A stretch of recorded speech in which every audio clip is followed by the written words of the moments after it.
ورحمة الله وبركاته. الحمد لله نحمده ونستعينه ونستغفره ونعوذ بالله من شرور أنفسنا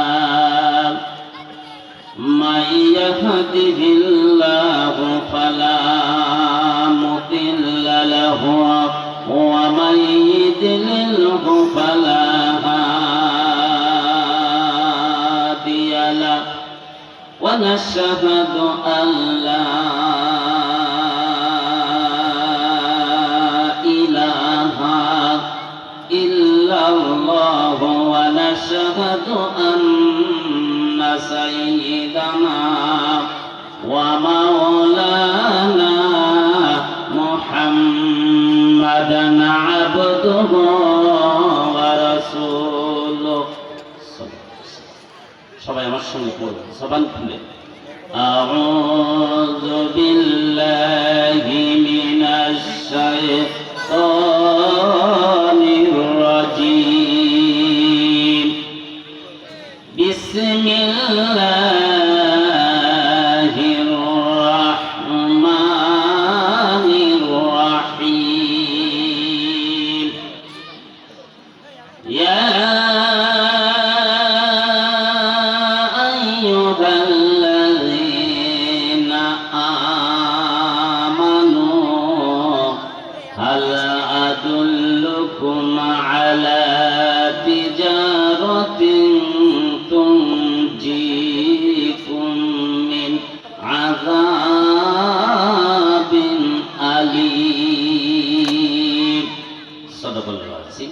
সবাই দুরূদে ইব্রাহিম পড়ুন। আল্লাহুম্মা সাল্লি আলা মুহাম্মাদিন ওয়া আলা আলি মুহাম্মাদ কামা সাল্লাইতা আলা ইব্রাহিম ওয়া আলা আলি ইব্রাহিম ইন্নাকা হামিদুম মাজিদ।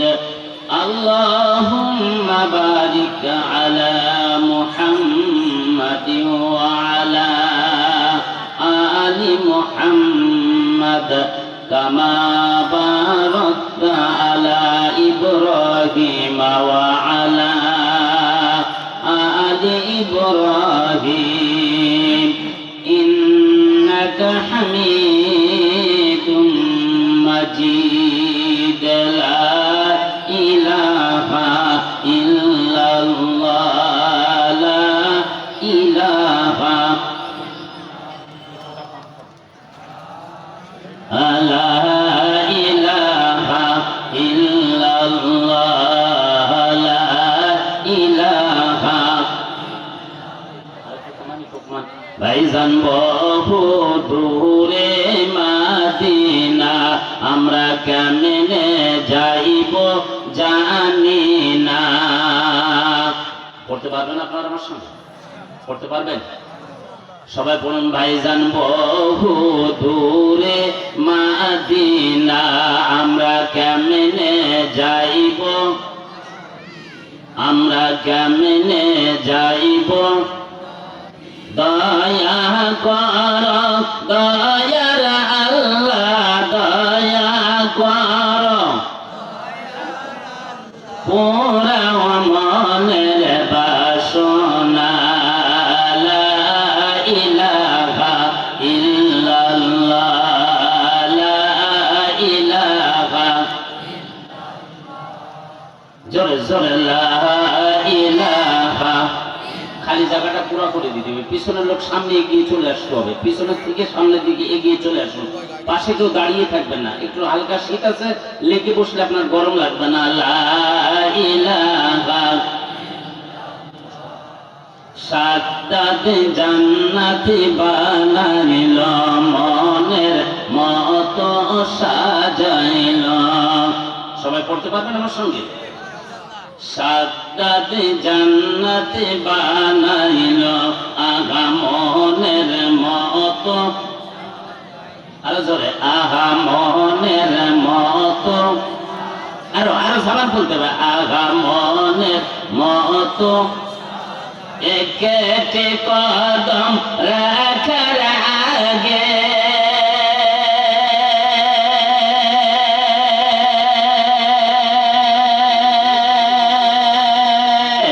কেটে কদম রাখার আগে আজরাইলকে পাঠাইলা লা ইলাহা সালাম বলে মোহাম্মদ লা ইলাহা ইল্লাল্লাহ লা ইলাহা। দাঁড়িয়ে থাকতে না বসে পড়তে হবে লা ইলাহা। নমরুদ আগুন জ্বালাইল ইব্রাহিম নবীকে পালাইল, পড়তে পারবেন আপনারা? নমরুদ আগুন জ্বালাইল আগা ইব্রাহিম নবীকে, আরে সরে আগা ইব্রাহিম নবীকে আগুন হইল ফুল বাগিচা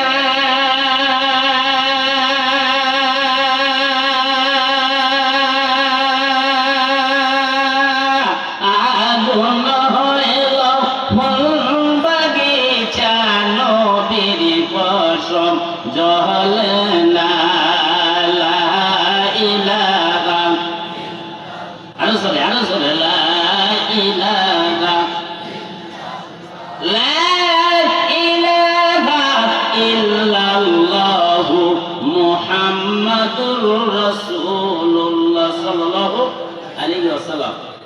দাওকুনা নুরানি হাফিজা মাদ্রাসার উদ্যোগে চতুর্থ বার্ষিকী ওয়াজ মাহফিলে সম্মানিত সভাপতি সাহেব, আজকের মাহফিলে আমার আগে বাংলাদেশের বড় বড় উলামায়ে কেরামরা বয়ান করেছেন, আমার আবার পরে আসতেছেন ভারতের চিত্র জগতের নায়ক মিঠুন চক্রবর্তীর ভাতিজা, ফাটাকেষ্টর ভাতিজা। মারবো এখানে কি ভাই, মারবো এখানে এই ফাটাকেষ্টর ভাতিজা হাফেজ মাওলানা মুজাহিদুল ইসলাম কাসিমি সাহেব তো অসুস্থ হয়ে গিয়েছেন, উনি নতুনই এসেছেন এদেশে, তো উনি আসবেন। আমার বাংলাদেশে আমার সামনে বসা বয়োজ্যেষ্ঠ ভাই বাবাজিরা, পর্দার আলার মা বোনেরা, আসসালামু আলাইকুম ওয়া রাহমাতুল্লাহি ওয়া বারাকাতুহু। আপনারা কেমন আছেন ভাই? দাঁড়িয়ে থাকতে তো ওয়াজ করা যাবে না। আমি এই মাদ্রাসার কর্তৃপক্ষকে, কমিটি বিন্দুকে ধন্যবাদ জানাই। দ্বিতীয়বার আল্লাহ আমাকে সুযোগ করে দিয়েছেন আসার, কথা বলেন ঠিক কি ঠিক? গত বছরে তো আমি এসেছিলাম নাকি? হ্যাঁ, এই বছরে এসেছি। আমার মাসুদ ভাইয়ের সঙ্গে অনেকবার ইন্ডিয়া থেকে বা মাদ্রাসা যিনি মুহতামিম আছেন হাফেজ সাহেব, ওনার সঙ্গে আমার কয়েকবার ইন্ডিয়া থেকে কথা হয়েছে। তো আল্লাহ কবুল করেছে বিধে আমরা এসেছি, কথা বলেন ঠিক কি ঠিক? আবার এবার আর একটা নতুন মুখ আসছে, আকর্ষণ আসছে যে ফাটাকেষ্ট যিনি বাবরি মসজিদের পক্ষে কথা বলেছেন, বিবৃতি দিয়েছেন, গোটা ইন্ডিয়াতে এরকম কোন মুসলিম নেতাও দিনে আমার ভাইরা, আল্লাহর যদি দিনের কাজ আল্লাহ যদি করিয়ে নেয়, একটা বেদিন দিতেও আল্লাহ করিয়ে নিতে পারে, কথা বলেন ঠিকই বেঠিক? একটা পাখি দিয়েও আল্লাহর কাজ আল্লাহ করিয়ে নিতে পারে, কথা বলেন ঠিকই বেঠিক? এই দেখলেন না, সারা বিশ্বের সব থেকে শক্তিশালী নেতা, সব থেকে যিনি শক্তিশালী সারা পৃথিবীর বুকে দাবি করেন আমেরিকার প্রেসিডেন্ট ডোনাল্ড ট্রাম্প, কথা বলেন ঠিকই বেঠিক? ডোনাল্ড ট্রাম্প চেয়েছে নিউ ইয়র্কের মেয়র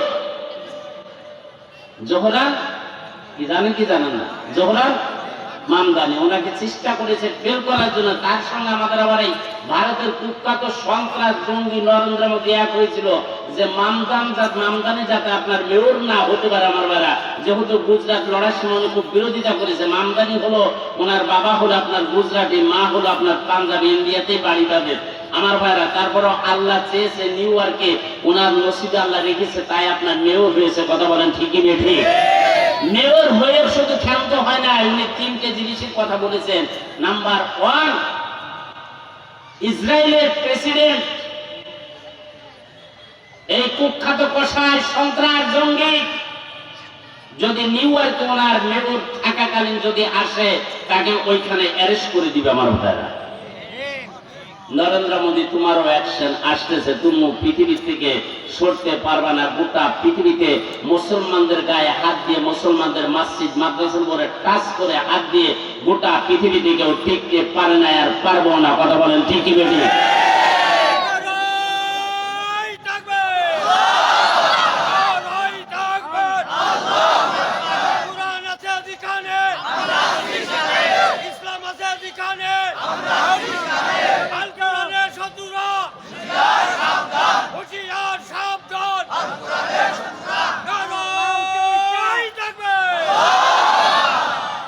আরেকটু জোর হবে না? কত সুন্দর চমৎকার বাবা স্লোগানটা দিয়েছে।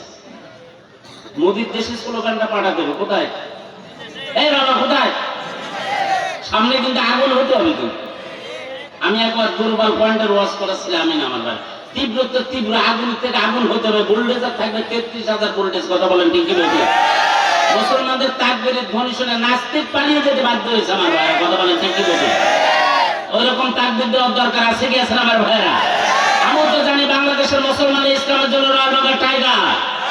আমি ভারতের 40 কোটি মুসলমানদের পক্ষ থেকে বাংলাদেশের সমস্ত মুসলমানদেরকে ওই সময়ের জন্য ধন্যবাদ মোবারকবাদ দিতে চাই। এই দেশের সব থেকে কুখ্যাত নারী নাস্তিক তাসলিমা নাসরিনের বিরুদ্ধে যখন গোটা বাংলাদেশের মুসলমানরা রাজপথে ঐক্যবদ্ধ হয়ে আন্দোলন শুরু করেছিল, তাসলিমা নাসরিন বুরকার বিরুদ্ধে বই লিখেছিল। ওর বুরকা পরেই কিন্তু এই দেশ থেকে পালিয়ে যেতে বাধ্য হয়েছিল আমার ভাইরা।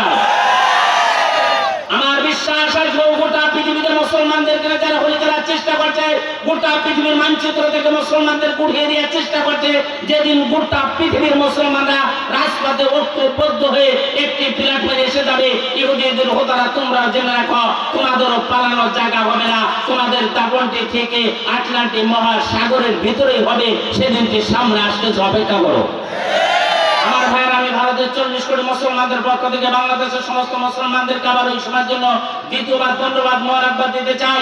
ইসরায়েলি ইহুদিরা আমার ভাইয়েরা, আমার ফিলিস্তিনের মুসলমানদেরকে 69,000 মুসলমানদেরকে নির্ভুলভাবে আমার ভাইয়েরা মেরে দিয়েছেন। কিন্তু গোটা পৃথিবীর মুসলমানরা ঘরে বসে থাকে নাই। ইসরায়েলি ইহুদিদের বিরুদ্ধে ফিলিস্তিনের মুসলমানদের পক্ষে আমরা আপনারা আন্দোলন চালিয়ে যাচ্ছি কি যাচ্ছি আমার ভাইয়েরা? কথা বলেন দেখি। গোটা পৃথিবীতে ইসরায়েলি ইহুদিদের বিরুদ্ধে ফিলিস্তিনের মুসলমানদের পক্ষে যে আন্দোলন গড়ে উঠেছে, তার ভিতর বাংলাদেশ নাম্বার 1 এসেছে। আপনারা খুশি না বেজার? আর ইসরায়েলি ইহুদিদের বিরুদ্ধে ফিলিস্তিনের মুসলমানদের পক্ষে আন্দোলন করার কারণে আল্লাহ আপনাদের এবং আমাদের জান্নাতের ভিতরে জায়গা বানিয়ে দিয়েছে। এটা খুশি না বেজার? জান্নাতে কে কে যেতে চান তো আল্লাহকে হাত জুড়িয়ে দেখেন দেখি। আল্লাহ কবুল করুক আপনাদের। জোরে বলেন আমিন।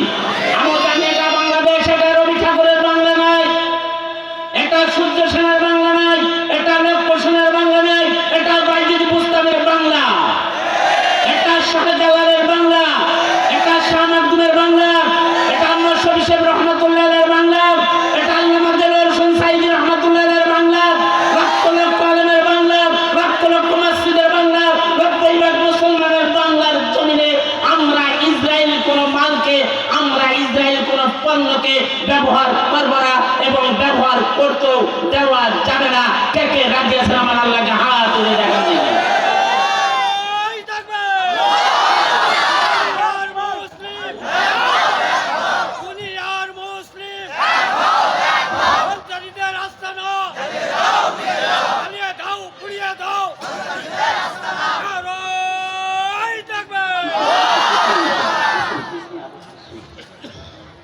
ভাই দাঁড়িয়ে থাকবে না, ভিতরে এসে বসে পড়তে হবে। আলোচনা কিন্তু চমৎকার আলোচনা আছে আমার ভাই। আপনারা গত বছর শুনেছেন ভারতের প্রধানমন্ত্রী 2014 সালে ইন্ডিয়াতে প্রধানমন্ত্রী হয়েছেন এই নরেন্দ্র মোদী। 2014 সাল থেকে 2020 সাল পর্যন্ত ইন্ডিয়াতে 13 লক্ষ হিন্দু লোক ইমানের কালমা পড়ে মুসলমান হয়ে গিয়েছে। আর 2020 সাল থেকে 2025 সাল পর্যন্ত ইন্ডিয়াতে 2025 সাল পর্যন্ত ইন্ডিয়াতে 15 লক্ষ হিন্দু लोग ইমানের কালমা পড়ে মুসলমান হয়ে গেছেন। আমরা मैंने नरेंद्र मोदी को बोला आप कुछ नहीं कर पाएंगे, आप सीटी से छोटा है, कुछ दिन के अंदर चूहा का गड्ढा भी तुम्हारे लिए नहीं मिलेगा। আপনি মোদি কিছু করতে পারবেন না। আপনি চিউটি মানে আপনার পিপিলিকার থেকেও আপনি ছোট, আপনার কিছুদিনের মধ্যে আপনার ইঁদুরের গর্ত আপনি খুঁজে পাবেন না, সেদিনটি সামনে আসতেছে, অপেক্ষা করেন আমার ভাইরা। তাহলে পরে আপনার ইন্ডিয়াতে কোথায়, কোন জায়গা, কোন মসজিদে 2025 সালে ভাঙতে এসে কত হাজার হিন্দু লোক কালমা পড়ে মুসলমান হয়েছে, এটা জানার দরকার আছে কি আছে আমার ভাইরা? কি জানতে চান একটু আল্লাহকে হাত তুলে আল্লাহকে দেখান দেখি। আল্লাহ কবুল করুন, জোরে বলেন আমিন। ভাই দাঁড়িয়ে থাকবেন না, স্টেজে একবার প্যান্ডেলের বাইরে যারা আছেন, গেটের দিকে আছেন, সব ভিতরে বসে পড়তে বেশি, আর আপনার একটু সামনের দিকে এগিয়ে আসুন, এদিকে কান লাগান। ওয়ালাকা যারানা লি জাহান্নামা কাসীরাম মিনাল জিন্নি ওয়াল ইনস। আল্লাহ বলেন আমি কিছু সংখ্যা মানুষ, কিছু সংখ্যা জিনদেরকে জাহান্নামের ভিতর ঢুকিয়ে দিব। আচ্ছা, মানুষদের ভিতর তো আমরা নাকি? কথা না বলে মানুষদের ভিতরে আমরা, এটা কারা? কোরআন বলছেন লাহুম কুলুবুন লা ইয়াফকাহুনা বিহা, যাদের দিল আছে, দিলে কোনো বিবেচনা নেই। দিল আছে, দিলে কোনো কথা বলছেন না কেন? দিল আছে, দিলে কোনো কিসের বিবেচনা নেই? কোরআনের বিবেচনা নেই, ভালো মন্দের বিবেচনা নেই। এমন একটি দিল আছে যে দিল দিয়ে গান বাজনা ভালো লাগে, এরকম লোক আছে কি আছে না? আছে? আপনাদের এই সাইডে গান নাই? এই লোক জাহান্নামে যাবে। আল্লাহ কোরআন থেকে আমি কথা বলছি, আল্লাহ বলছেন। দ্বিতীয় নাম্বার ব্যক্তি ওয়ালাহুম আইনুন লা ইবসিরুনা বিহা, যাদের চোখ আছে, চোখ দিয়ে দেখে না। চোখ আছে, চোখ দিয়ে কি দেখে না? কোরআন দেখে না, কোরআনের মাহফিল দেখে না, মসজিদ দেখে না, মাদ্রাসা দেখে না। কোরআনের মাহফিলের 144 আইন জারি করে দেয়, এরকম লোক আছে কি আছে না? না, কোরআনের মাহফিলে 144 আইন জারি করেছেন ইন্ডিয়াতে। আপনাদের এখানে ছিল? ছিল, কথা বলছেন এখানে। আচ্ছা, আপনাদের কাছে আমার প্রশ্ন, মুসলমানদের কোরআনের মাহফিলে 144 আইন জারি করেছে আবু জেহেল, আবু লাহাব, কথা বলেন ঠিক কি বেঠিক? হ্যাঁ, আমি ধরে নিই যারা মুসলমানদের কোরআনের মাহফিলে 144 আইন জারি করে দেয়, এদের রক্ত আর আবু জেহেলের রক্তের ভিতর কোনো ভেজাল নেই। চেকআপ করলে একই গ্রেডের রক্ত খুঁজে পাওয়া যাবে আমার ভাইরা। এমন একটি চোখ আছে যে চোখ দিয়ে পরের মেয়ে ড্যান্স করে, ড্যান্স করতে, ড্যান্স দেখতে ভালো লাগে, এরকম লোক আছে কি আছে না? দেখবেন বিভিন্ন গানের প্যান্ডেলে 80 বছর 90 বছর বয়স হয়ে গেছে, একেবারে আগের বেঞ্চে বসে পড়েছে, আছে? হ্যাঁ, এই বুড়ো সবুজ, তোর বয়স হচ্ছে 80 বছর 90 বছর, তুই মসজিদের কোনায় থাকবি, তুই ওখানে কেন? এই লোক জাহান্নামে যাবে, এই লোক জাহান্নামে যাবে। ওয়ালাহুম আযানুন লা ইয়াসমাউনা বিহা, যাদের কান আছে, কান দিয়ে শুনে না। কান আছে, কান দিয়ে কি শুনে না? কোরআন শুনে না, কোরআনের মাহফিল শুনে না। এমন একটি কান আছে যেই কান দিয়ে মোবাইলে গান শুনতে ভালো লাগে, এরকম লোক আছে কি আছে না? আপনাদের এখানে আছে না? সব ইন্ডিয়াতে আছে? হ্যাঁ, এই লোক জাহান্নামে যাবে। এই লোক, এই আয়াতে 3টে শ্রেণীর লোকের কথা জাহান্নামে বলা হয়েছে। উলাইকা কালানাম, ও চতুর্পদ জানোয়ারের মতো, গরুর কখান পা, কথা বলছেন না কেন? ঘোড়ার কখান পা, বকরির কখান পা। এই যে আপনাদের বাড়ির সাইডে মাঝে মাঝে কালো ধরনের জন্তু যায়, কচু গাছের গোড়া খায়, বালুহুম আদাল। হুজুর কোরআন শরীফে আছে না? না, ইন্ডিয়ান কোরআন শরীফে আছে। আচ্ছা, আপনাদের দেশে আছে? বালুহুম আদাল, ওর থেকেও নিকৃষ্ট। যেহেতু গরু বলেন, ঘোড়া বলেন, বকরি বলেন, যা বলেন, লাঠি নিয়ে দাঁড়িয়ে যাবেন, ঠিক যেদিকেই তাড়া করবেন ওদিকেই যাবে। কিন্তু মানুষ মার্কা কিছু লোক আছে, যতই কোরআন হাদিসের কথা বলুন না কোনো, সুজানা ও আর একদিকে উলাই কেমন গাফেল, ওরা কি গাফেল। আমার ভাইরা, আপনার স্ত্রীর জন্য আপনি ঈদের টাইমে খুলনা নিউ মার্কেট থেকে একটা 30,000 টাকা একটা শাড়ি কিনেছেন, বাংলাদেশি শাড়ি। স্ত্রীর হাত থেকে যদি পড়ে গিয়েছে কখনো, বা পায়ের লাথি লেগেছে, কখনো চুমা খেয়েছে, কখনো সালাম করেছে।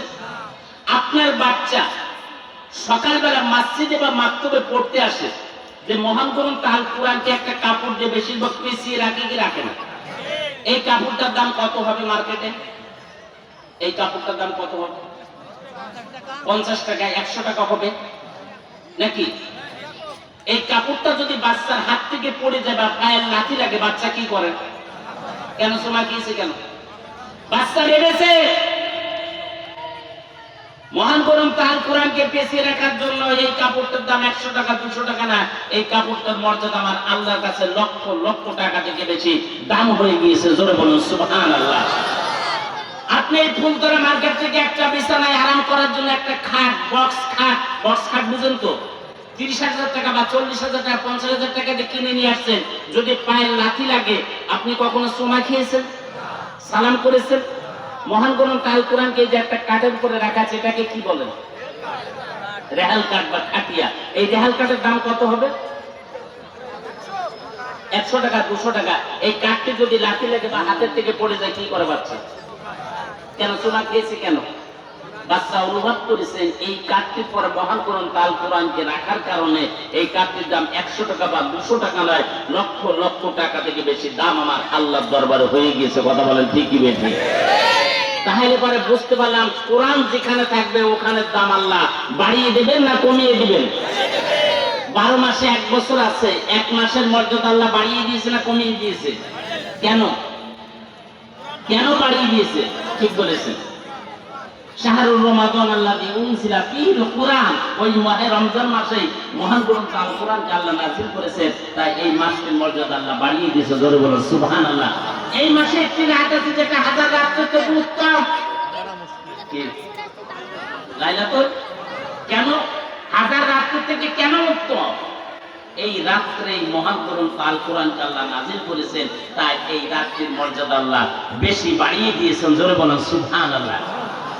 কোরআন যদি আপনার ঘরে থাকে ঘরের মর্যাদা আল্লাহ বাড়িয়ে দিবে না কমিয়ে দিবে?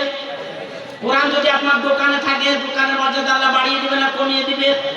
কোরআন যদি রাষ্ট্রের বৃহত্তম সংসদ ভবনে থাকে ওই সংসদ ভবনের মর্যাদা আল্লাহ বাড়িয়ে দিবেন না কমিয়ে দিবেন? কথা বলেন আমার ভাইরা। হ্যাঁ,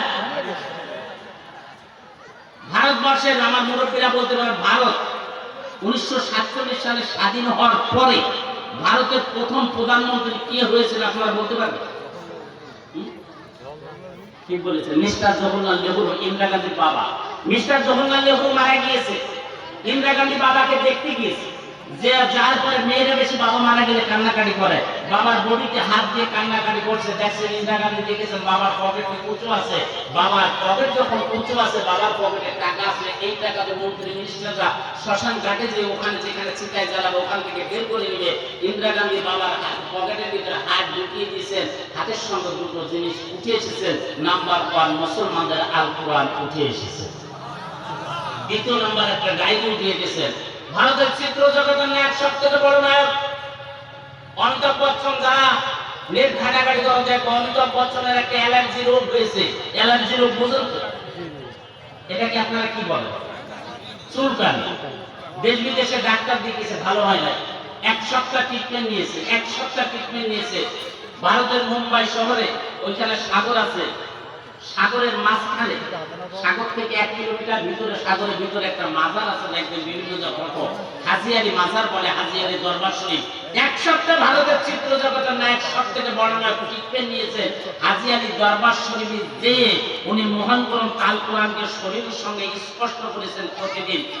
অমিতাভ বচ্চন কমিয়ম পত্রিকা, রাষ্ট্রীয় স্নানা, বীর অর্জনের সমস্ত পত্রিকায় উনি লিখে দিয়েছেন, আমি একটা দেশ বিদেশের ডাক্তার দেখিয়েছি, আমার অ্যালার্জি রোগটি ভালো হয় নাই, আমি 1 সপ্তাহ ট্রিটমেন্ট নিয়েছি মুম্বাই হাজী আলী দরবার শরীফে, যে মুসলমানদের মহান গ্রন্থ আল কোরআনকে শরীরের সঙ্গে স্পষ্ট করার কারণে আমার অ্যালার্জি রোগটি ভালো হয়ে গিয়েছে। আমার ভাইরা, কলকাতা হাইকোর্টে কোরআনের বিরুদ্ধে মোকদ্দমা দায়ের হয়েছে, শেষ কোর্ট।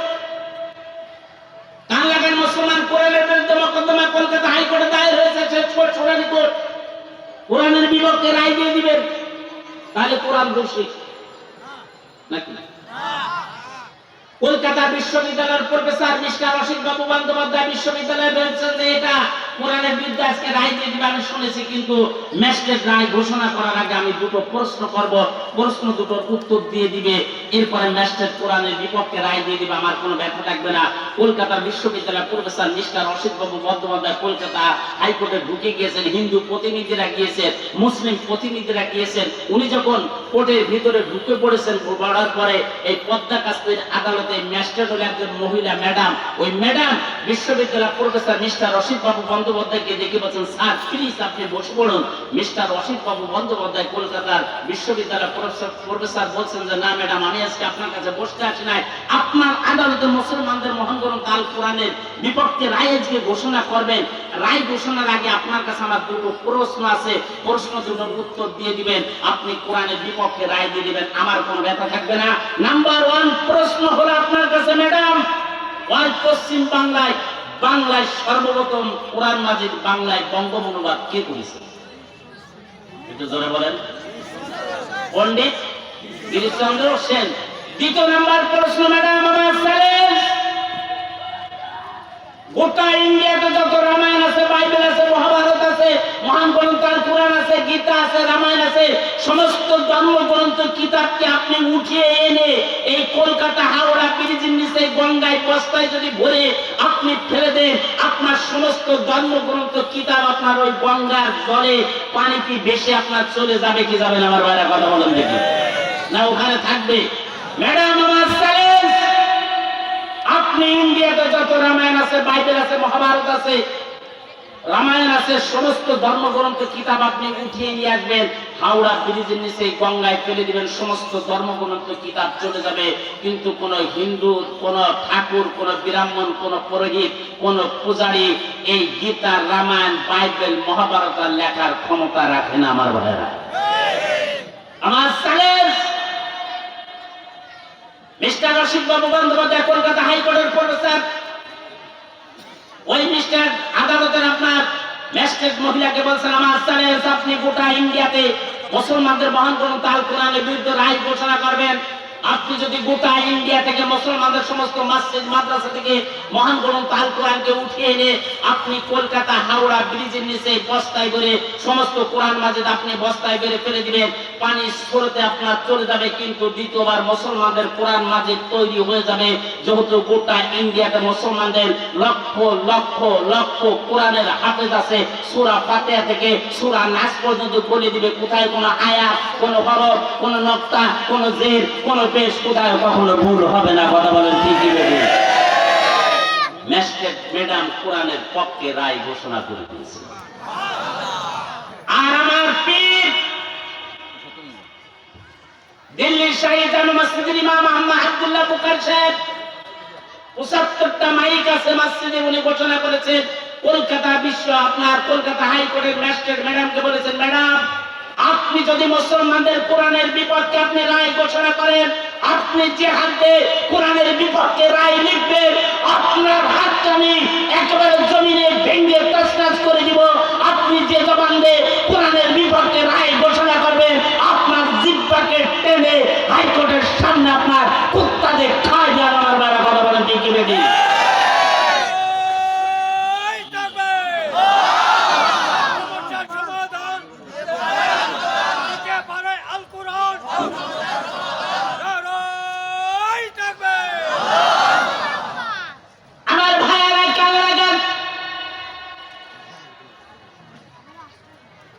দেওবন্দের আকবর হুসাইন আহমদ মাদানী রহমাতুল্লাহ আলাইহি কলকাতার বসিরহাট আপনার সুলাদানা নাম করে একটি গ্রামে আপনার কোরআনের মাহফিলে আসছে না, আসার পরে আপনার ওই জায়গায় একজন ব্রাহ্মণের বাসা ছিল। ব্রাহ্মণের মেয়ের নাম ছিল পল্লবী। পল্লবী বলছেন, আব্বা শুনেছি দেওবন্দ থেকে হুসাইন আহমদ মাদানী রহমাতুল্লাহ আলাইহি মুসলমানদের কোরআনের মাহফিলে প্রধান বক্তা হিসেবে এসে গিয়েছেন, ওনার কথাটি শুনতে হবে, উনি কি কথা বলে। ব্রাহ্মণ সামনে পল্লবীকে বলছেন, পল্লবী মুসলমানদের কোরআনের মাহফিলে যাওয়া যাবে না, যদি আশপাশের লোকজনরা যদি জানতে পারে মন্দিরের পূজারী পরিহিত ব্রাহ্মণ সাহেব মুসলমানদের কোরআনের মাহফিলে এসে গিয়েছেন, আমাদের মন্দিরে কেউ পূজা দিতে আসবে না, আমরা কিন্তু না খাওয়া অবস্থায় মারা যাব। মেয়ে পল্লবী বললেন, বাবা সাইডে যদি কোনো বাগিচা থাকে, বাগিচার ভিতরে হুজুরের কথাটি চুপ মারে শুনবো কি বলে। যেহেতু দেওবন্দ থেকে এখান থেকে 1800 কিলোমিটার দূর থেকে হুজুর এসেছেন, আমার ভাইরা ব্রাহ্মণ সাহেব এবং তার মেয়ে পল্লবী মাহফিলের সাইডে একটি বাঁশবাগান ছিল, বাঁশবাগানের ভিতরে চুপ মারে বসে রয়েছেন। এদিক থেকে হুসাইন আহমদ মাদানী রহমাতুল্লাহ আলাইহি আওলাদে রাসূল, উনি মঞ্চে উঠে বিসমিল্লাহির রহমানির রহিমের ফজিলত সম্পর্কে আলোচনা শুরু করেছেন। হুজুর বলছেন যে কোনো কঠিন কাজের আগে যদি বিসমিল্লাহ পড়া মানে কাজটি আল্লাহ সহজ করে দেয়। খানা খান আগে পড়লে পরে আল্লাহ খানায় বরকত দিয়ে যায়। ব্রাহ্মণের মেয়ে পল্লবী ব্রাহ্মণ সাহেবকে বলছেন, বাবা ওয়াজ আমার শোনা হয়ে গিয়েছে, চলেন আমরা বাসায় চলে যাই। ব্রাহ্মণ সাহেব পল্লবীকে বলছেন, পল্লবী এই মাত্র আমরা আসলাম, তুমি বলছো যে এখনই চলে যেতে হবে, ওয়াজ শোনা হয়ে গিয়েছে, কিভাবে শুনলে? বলছেন আজ এখানে লেট করা যাবে না, বিলম্ব করা যাবে না, বাসায় চলুন। ব্রাহ্মণ সাহেব এবং ব্রাহ্মণের মেয়ে পল্লবী বাসায় চলে গিয়েছে। বাসায় যে পল্লবী আমার ভাইয়ের একজন স্কুলের ছাত্রী, ঠিক মতো তার ব্রেনে পড়াটি ঢুকে না। হুজুরের কথা ফলো করেছেন, আমল করেছেন। বলছেন ওই রাতের বেলায় পল্লবী আমার ভাইরা ওযু করে আপনার বইগুলো সামনে নিয়ে বিসমিল্লাহির রহমানির রহিম বলে বইগুলো পড়া শুরু করেছে। 1 থেকে 3 বার পড়ার পরে পল্লবীর ব্রেনের ভিতরে পড়াটি ঢুকে গিয়েছে। আরো আসতে বলো, বিসমিল্লাহ বরকত আছে কি আছে না? বিসমিল্লাহর হরফ কতটা বলতে পারবে না? কয়টি একটু জোরে বলুন। 19টি। জাহান্নামের দারোয়ান 19টি। জাহান্নাম আল্লাহ হারাম করে দিবেন, জোরে বলুন সুবহানাল্লাহ। আমার ভাইয়েরা, পল্লবী স্কুলে যে আগের বেঞ্চে বসে পড়েছেন, কোনদিন আগের বেঞ্চে পল্লবী বসে না। দেখবেন স্কুলে যাদের লেখাপড়া হয় না, যে সমস্ত ছাত্র ছাত্রীদের, তারা আগের বেঞ্চে বসে না, পিছনের বেঞ্চে। পল্লবী ওই দিন আগের বেঞ্চে বসে পড়েছে। মাস্টার মশাই বলছেন, কি ব্যাপার? পল্লবী কোনোদিন আগের বেঞ্চে বসে নাই, শুধু পিছনের বেঞ্চে বসেছে। সবসময় আজকে আগের বেঞ্চে বসেছে, কারণ কি? পল্লবী তোমার পড়া হয়েছে? বলছে পড়া কি হয়ে গিয়েছে। পল্লবী পড়া শুনিয়ে দিয়েছেন। বাসায় এসে পল্লবী যে কোনো কাজের আগে বিসমিল্লাহ পড়ে, খানা খাওয়ার আগে বিসমিল্লাহ পড়ে। ব্রাহ্মণ সাহেবের কৃমির রোগ শুরু হয়ে গিয়েছে। ব্রাহ্মণ সাহেব তার স্ত্রীকে বলছেন, স্ত্রী আমার বাসায় মুসলমানদের কোরআন ঢুকে গিয়েছে, এটা যদি আশপাশের লোকজন না জানতে পারে, আমাদের মন্দিরে আর কেউ পূজা দিতে আসবে না, তুমি মেয়ে পল্লবীকে নিষেধ করে দাও। আমার ভাইরা, ব্রাহ্মণের স্ত্রী পল্লবীর মা পল্লবীকে বলছেন, ও পল্লবী, আমরা হলাম ব্রাহ্মণ, আমরা হলাম ঠাকুর, মুসলমানদের এই কোরআনের সূরাটি আর পড়া যাবে না। পল্লবী বলছেন, মা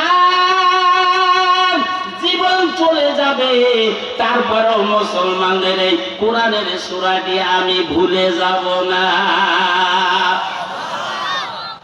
ব্রাহ্মণ সাহেব বাসায় এসে গিয়েছেন। ব্রাহ্মণের স্ত্রী বললেন, মেয়ে পল্লবীকে আমি নিষেধ করেছে, কিন্তু পল্লবী আমার কথার জবাব দিয়েছেন যে মা জীবন চলে যাবে, তারপর মুসলমানদের এই কোরআনের সূরাটি আমি ভুলে যাব না।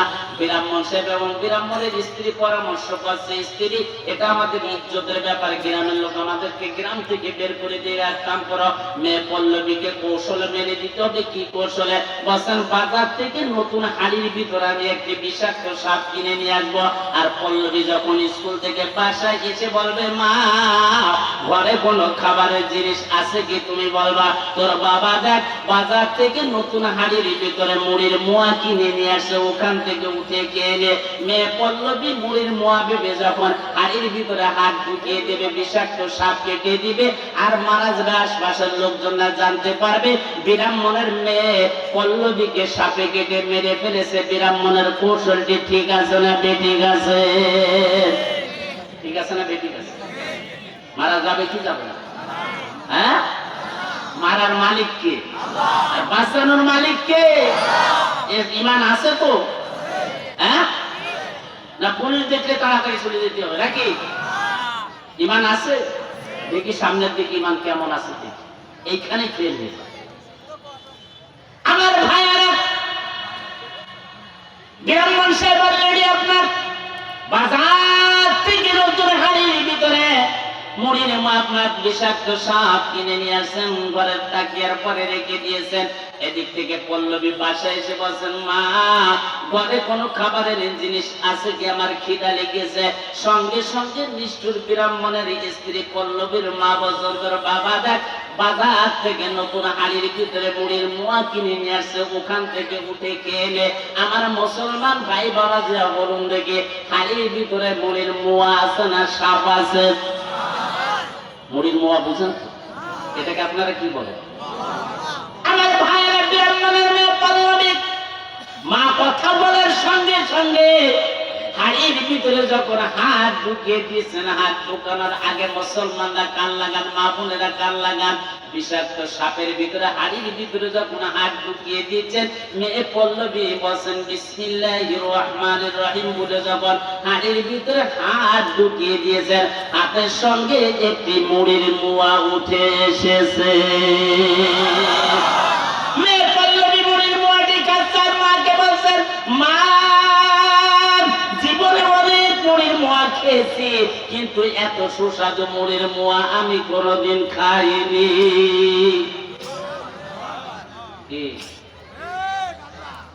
আল্লাহ আছে কি আছে?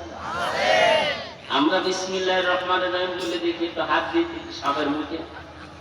হ্যাঁ, হাফেজ মাওলানা মুফতি সাইফুল হাদিস মুহাদ্দিস হবে। হ্যাঁ, আমাদের ভিতরে শেষ হয়ে গেছে কি এলেম আছে, এলেম আছে, ভিতরে মান কি ঠিক কি বেটি? এলেম আছে বাবা, নামাজ পড়তে পড়তে কপাল কালো হয়ে যাচ্ছে আমার ভাইয়েরা, পায়ের দিক থেকে কালো হয়ে যাচ্ছে, কিন্তু নামাজে কাম হচ্ছে না। কাম হবে কি করে? মাঠে যে জমির আইল ফেলতেছেন, ওজনে কম দিচ্ছেন, গরুর দুধ দহন করে নিয়েছে 3 কেজি জায়গায় 3.5 কেজি বাড়িয়ে দিচ্ছেন পানি দিয়ে, নামাজে কাম হবে? হবে?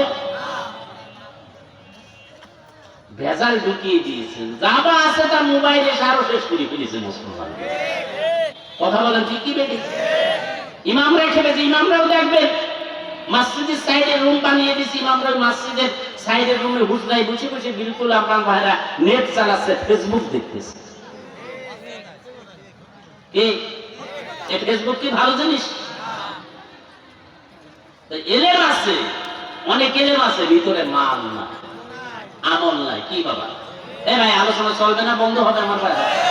আমি যে আয়াতটা বলেছি এখনো কিন্তু যেতে 2 ঘন্টা লাগবে, কিন্তু আসেন তো। আর যদি একটু বেড়ে যায় তা 3 চলে ভাই। এরপরে ফাটাকেস্টের ভাবতে যে আসতেছে পারবো এখানে, ওদের পরিবার কত যে নির্যাতন হয়েছে, 4-5 বার বাড়ি ঘর তোর মিঠুন চক্রান্ত করে ভেঙে দিয়েছে, তারপর ইসলামের পর অটল আছে। ওদের চেহারা দেখলে আল্লাহ গুনাহ সগীরা মাফ করবে। ইন্ডিয়াতে এরকম হাজার হাজার মুসলমানের বাড়ি ঘর ভেঙে, এই বছর আপনারা দেখেছেন আসামে 50,000 মুসলমানদের বাড়ি বুলডোজার দিয়ে ভেঙে দিয়েছে। আমার 2 লক্ষ মুসলমানকে ঘর থেকে বের করে দিয়েছেন এই গুজরাটের কসাই নরেন্দ্র মোদী। আমার ভাইরা, মুসলমানদের মসজিদ ইন্ডিয়াতে ভেঙে দিচ্ছে, বলছেন মসজিদের নিচে আমাদের শিবলিঙ্গ ছিল, জোরে বলেন নাউজুবিল্লাহ। মসজিদে মাদ্রাসায় জঙ্গি শিক্ষা আছে। আমি এই তাফসীরুল কোরআন মাহফিল থেকে খুলনা জেলার ফুলতলার মাহফিল থেকে ঘোষণা করতে চাই, গোটা পৃথিবীতে মুসলমানদের মসজিদ মাদ্রাসা এটা বোমা বানানোর কারখানায়, এটি একটি মানুষ গড়ার কারখানা। কথা বলেন ঠিক কি বেশি? নরেন্দ্র মোদী মুসলমানদের মসজিদ মাদ্রাসা বোমা খোঁজার জন্য আসবে না। মুসলমানদের মসজিদ মাদ্রাসা ইটগুলো যেদিন বোমায় আক্রমণ করবে, তোমরা কিন্তু আটলান্টিক মহাসাগর পার হওয়ার সুযোগটি পাবা না, সেদিন যে সামনে আসতে অপেক্ষা করো।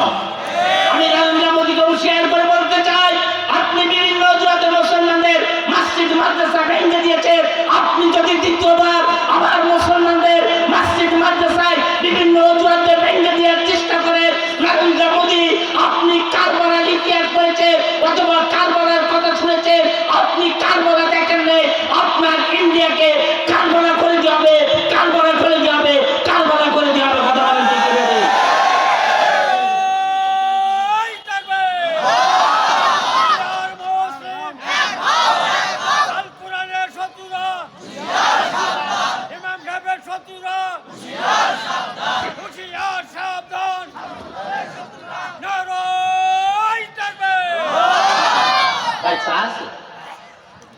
সবাইকে 1 কাপ চা দেন। মুসলমান তাকবীর একটা দিতে হবে, কোনলা কি এদিকে নেই দিতে, এরপরে কি সাতক্ষীরা না? সাতক্ষীরা পরে ইন্ডিয়া আছে কি আছে না? ইন্ডিয়া পৌঁছাতে পারবেন? হ্যাঁ, আমাদের শরীর আগুন জ্বালিয়ে দিচ্ছে। আপনি কি আপনারা ভালো আছেন? আসামে আমরা মুসলমানদের বাড়ি ঘর জমি তোলা মিটিংয়ের পক্ষ থেকে দেখতে গেছি, আসামের মুখ্যমন্ত্রী হিমন্ত শর্মা আমাদেরকে অ্যারেস্ট করার জন্য 3 লক্ষ টাকা দিয়েছে। মুসলমান এশিয়া মহাদেশের ভিতর সবথেকে বৃহত্তম দিনী শিক্ষা প্রতিষ্ঠান দারুল দেওবান মাদ্রাসা, গোটা পৃথিবীর ভিতর সেকেন্ড মাদ্রাসা। ওই মাদ্রাসায় বুখারী শরীফে রাসূল সাল্লাল্লাহু আলাইহি ওয়াসাল্লাম বলেছেন, গজওয়াতুল হিন্দের যুদ্ধের কথা আপনার আছে। বাবুল হিন্দের ভিতরে যে এমন একটা জামানা আসবে, গজওয়াতুল হিন্দে মুসলমানরা ইন্ডিয়ায় যখন নির্যাতন নিপীড়ন হবে, নির্যাতিত হবে, তখন এই গজওয়াতুল হিন্দের যুদ্ধ ডাক আসবে। এই যুদ্ধে যারা অংশগ্রহণ করবে, বদর সাহাবীরা যে মর্যাদা আল্লাহ দান করেছেন, গজওয়াতুল হিন্দের যুদ্ধ যারা অংশগ্রহণ করবে তাদের ওই মর্যাদা আল্লাহ সমতুল্য সাহাবীদের সমতুল্য দান করবেন। জোরে বলেন সুবহানাল্লাহ। যে সমস্ত গজওয়াতুল হিন্দের যুদ্ধে যে সমস্ত মুসলমানরা এই মোদির বিরুদ্ধে মুসলমানদের ঈমানকে রক্ষা রাখার জন্য যে সমস্ত গজওয়াতুল হিন্দের যুদ্ধে মুসলমানরা অংশগ্রহণ করবে, যারা শহীদ হবে, বদর সাহাবীরা 14 জন সাহাবী আপনার বদরের যুদ্ধের ময়দানে শহীদ হয়েছে, ওই শহীদদের মর্যাদা আল্লাহ এদের দান করবেন। জোরে বলেন সুবহানাল্লাহ। আমার ভাইরা এটাকে বাহানা দিয়ে দেওবান মাদ্রাসায় বুলডোজার চালাতে গিয়েছে। আমি বাংলাদেশের খুলনা জেলার তাফসীরুল কোরআন মাহফিল থেকে ঘোষণা করতে চাই, নরেন্দ্র মোদী কান খাড়া করতে শুনলো, বাংলাদেশ থেকে যদি আল্লামা মামুনুল হক সাহেব যদি এই গজওয়াতুল হিন্দের যুদ্ধে যাওয়ার জন্য ডাক দেয়, বাংলাদেশ থেকে ডক্টর মিজানুর রহমান আজাদ সাহেব যদি এই গজওয়াতুল হিন্দের যুদ্ধে যাওয়ার জন্য ডাক দেয়, জামাত ইসলামের আমির ডাক্তার শফিকুর রহমান সাহেব যদি গজওয়াতুল হিন্দের যুদ্ধে যাওয়ার জন্য ডাক দেয়, বাংলাদেশ থেকে বাইতুল মুকাররমের খতিব যদি এই গজওয়াতুল হিন্দের যুদ্ধে যাওয়ার জন্য ডাক দেয়, ভারত থেকে আল্লামা মাহমুদ মাদানী সাহেব যদি এই গজওয়াতুল হিন্দের যুদ্ধে যাওয়ার জন্য ডাক দেয়, ভারত থেকে আল্লামা আরশাদ মাদানী সাহেব যদি এই গজওয়াতুল হিন্দের যুদ্ধে যাওয়ার জন্য ডাক দেয়, ভারত থেকে আমার ভাইরা দিল্লির শাহী জামে মসজিদের ইমাম আহমদ বুখারী সাহেব যদি গজওয়াতুল হিন্দের যুদ্ধে যাওয়ার জন্য ডাক দেয়, পাকিস্তান থেকে আল্লামা তৌকির ওসমানী সাহেব যদি এই গজওয়াতুল হিন্দের যুদ্ধে যাওয়ার জন্য ডাক দেয়, মোদির সমস্ত চক্রান্তকে ব্যর্থ করে দেওয়ার জন্য, মোদির সমস্ত চক্রান্তকে ব্যর্থ করে দেওয়ার জন্য, ভারতের মুসলমানদের ঈমানকে রক্ষা রাখার জন্য, ভারতের মসজিদ মাদ্রাসাকে রক্ষা রাখার জন্য এই গজওয়াতুল হিন্দের যুদ্ধে যাওয়ার জন্য খুলনাবাসীর লোকজন কে কে প্রস্তুত আছেন? আল্লাহ কিন্তু হাত উঠে দেখান দেখ আমার ভাড়া।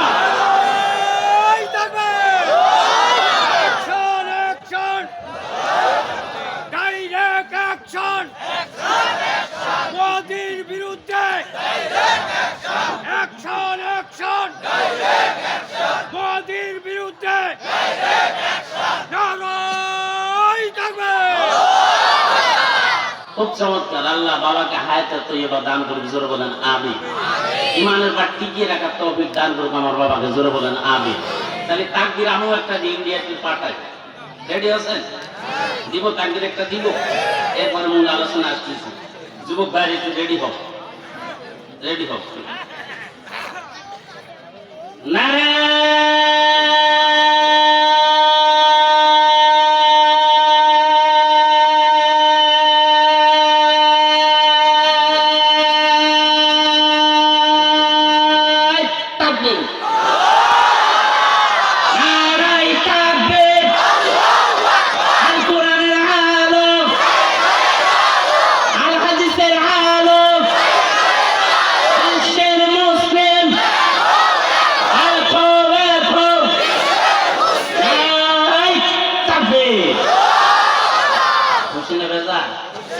বেজার কিন্তু একজন আছে, ওকে নিকটে আছে, ওই মিস্টার ইবলিশার আছে ভাই। খালি জায়গাটা, খালি জায়গাটা লোকজন দাঁড়িয়ে গেছেন, একটু ভিতরে চলে আসুন, এগিয়ে চলে আসুন। আল্লাহ ইলাহা, এগিয়ে চলে আসুন, এগিয়ে চলে আসুন। লা ইলাহা ইল্লাল্লাহ, লা ইলাহা।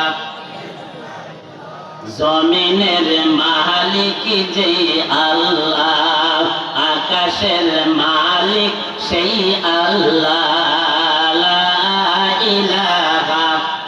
সামনের দিকে, সামনের দিকে, সামনের দিকে এগিয়ে চলে আসতে হবে, সামনের দিকে। খালি জায়গাটা পুরা করে দিতে ভাই, খালি জায়গাটা পুরা করে দিতে। সামনের দিকে এগিয়ে চলে আসুন, সামনের দিকে।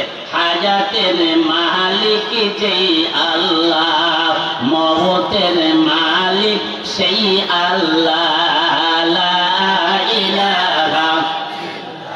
আজরে লা ইলাহা ইল্লাল্লাহ, লা ইলাহা মুহাম্মাদুর রাসূলুল্লাহ সাল্লাল্লাহু আলাইহি ওয়াসাল্লাম।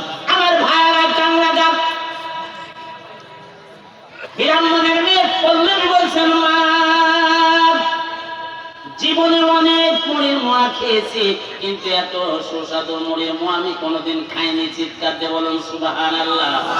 কিছুক্ষণ পর ব্রাহ্মণ শেখ বাসায় এসে গিয়েছেন। এসে দেখেন মেয়ে পল্লবী বাসায় ঘুরে বেড়াচ্ছে। তার স্ত্রীকে বলছেন, স্ত্রী তুমি কি হাড়ির দিকে ইঙ্গিত করো নাই? বলছে, হ্যাঁ আমি হাড়ির দিকে বলেছি। তোর বাবা দেখ বাজার থেকে নতুন হাড়ির ভিতরে মুড়ির মোয়া কিনে নিয়ে আসছে, ওখান থেকে উঠে খেয়ে নে।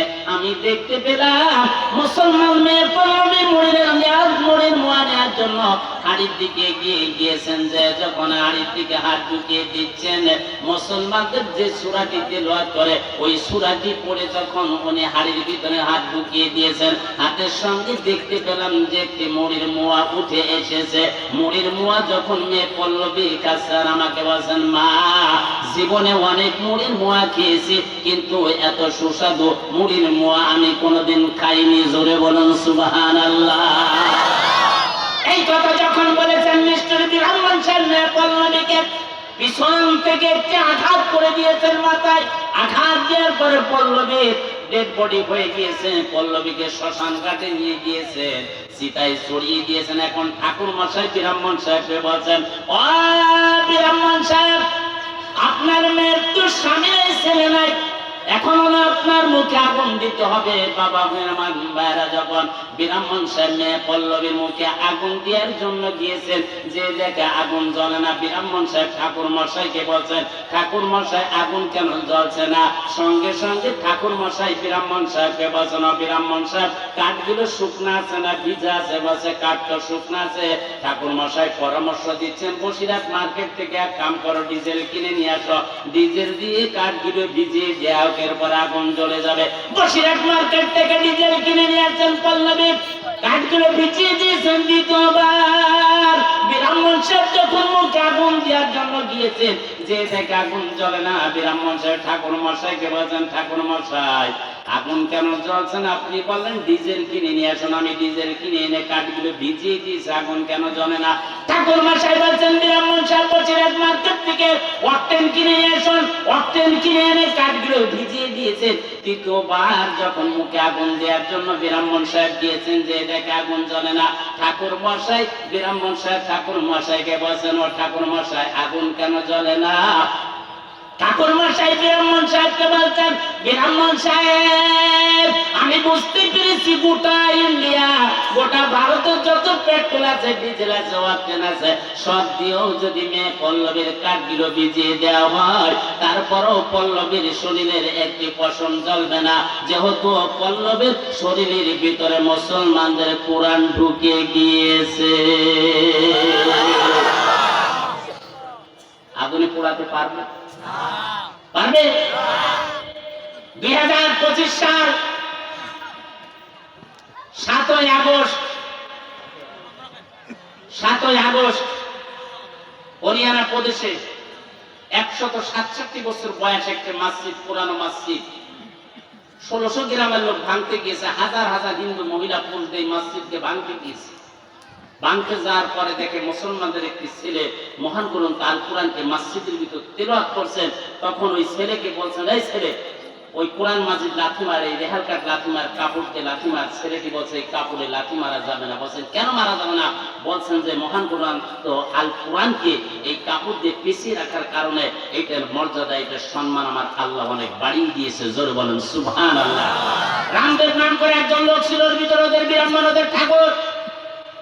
বলছেন এরা ধর্মগ্রন্থকে কত সম্মান করে মুসলমানরা, আর আমরা গরুকে বলছি দেবতা, গরু আমাদের মা। কিন্তু ওই গরু এক কাম করছি, ওই গরু চামড়া ছিলে জুতা বানিয়ে পায়ে দিয়ে বেড়াচ্ছি, তাহলে এবার আমার মা আমাদের দেবতা তো আমরা সম্মান করলাম না। কথা বলেন ঠিক কি বেটি?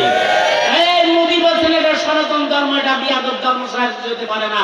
ওর এক্ষুনি কালমা পড়া মুসলমান কালমা গান। 2025 সাল 7ই আগস্ট ওই মসজিদের ওইখানে আমার ভাইরা 15,000 হিন্দু লোক ইমানের কালমা পড়ে মুসলমান হয়ে গিয়েছে। আমার मैंने नरेंद्र मोदी के बोला आप कुछ नहीं कर पाए, আপনি কিছু করতে পারবেন।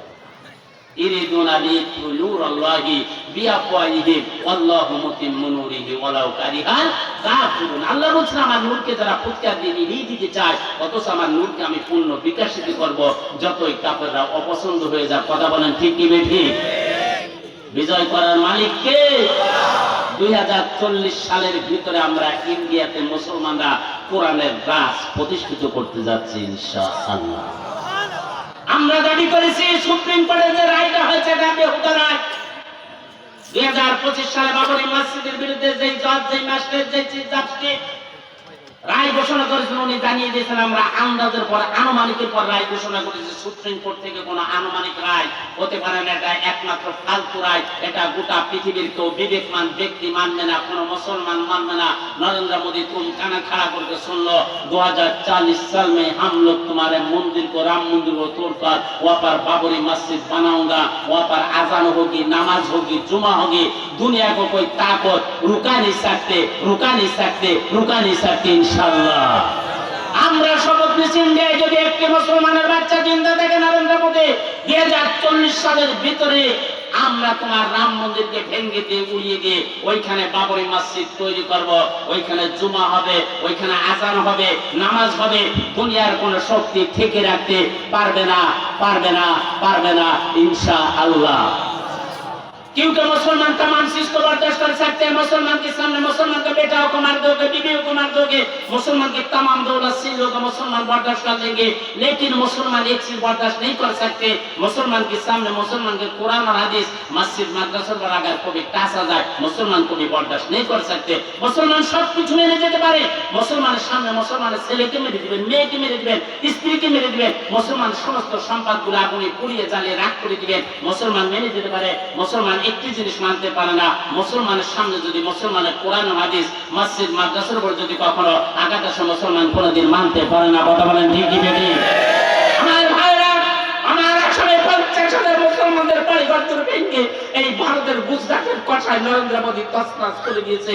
তার কখনো এটা মায়া মমতা হয় নাই। আমি নরেন্দ্র মোদী বলেছে 2 লক্ষ মুসলমানকে এই আসাম থেকে, ঘর থেকে তাদেরকে বের করে দিয়েছে। এর থেকে বিশ্বের দুটো নম্রত ঘটনা হতে পারে না। আমার ভাইরা দিল্লিতে, আমার ভাইরা জাফরাবাদ, বেলকুম, শ্রীরামপুর এলাকাতে আমার 3000 মুসলমানদের বাড়ি ঘর এখন মেরে শহীদ করে দিয়েছে। 47 মুসলমানদের ঘরকে 3 তলা, 4 তলা, 5 তলা, 10 তলা বিল্ডিং কে বুলডোজার দিয়ে ভেঙে উড়িয়ে তছনছ করে দিয়েছে। এর থেকে বিশ্বের বুকে নম্রত ঘটনার হতে পারে না। কথা বলেন ঠিক কি বেঠিক? জঙ্গলের মোদী, জঙ্গলের মোদীর দ্বার উল্টা বলছে মুসলমানরা জঙ্গি। কথা বলেন ঠিক কি বেঠিক? গোটা পৃথিবীতে একমাত্র মুসলমানের নির্যাতন ভিতরে আছে। আমি এই বাংলাদেশের খুলনা জেলার ফুলতলার তাফসীরুল কোরআন মাহফিল থেকে ঘোষণা করতে চাই, গোটা পৃথিবীর মুসলমানরা একমাত্র নির্যাতন ভিতরে আছে। আগামী কাল থেকে গোটা পৃথিবীর মুসলমানদের আনাফির নজর হতে হবে, সাদ হতে হবে, হামজারা হতে হবে, আমির হামজা হতে হবে। প্রয়োজন হলে মুসলমানের পক্ষে, কোরআনের পক্ষে, ইসলামের পক্ষে কাপড়ের কাপড় পরে ময়দানে ঝাঁপিয়ে পড়তে হবে। কে কে রাজি আছেন আমার আল্লাহকে হাত তুলে দেখা?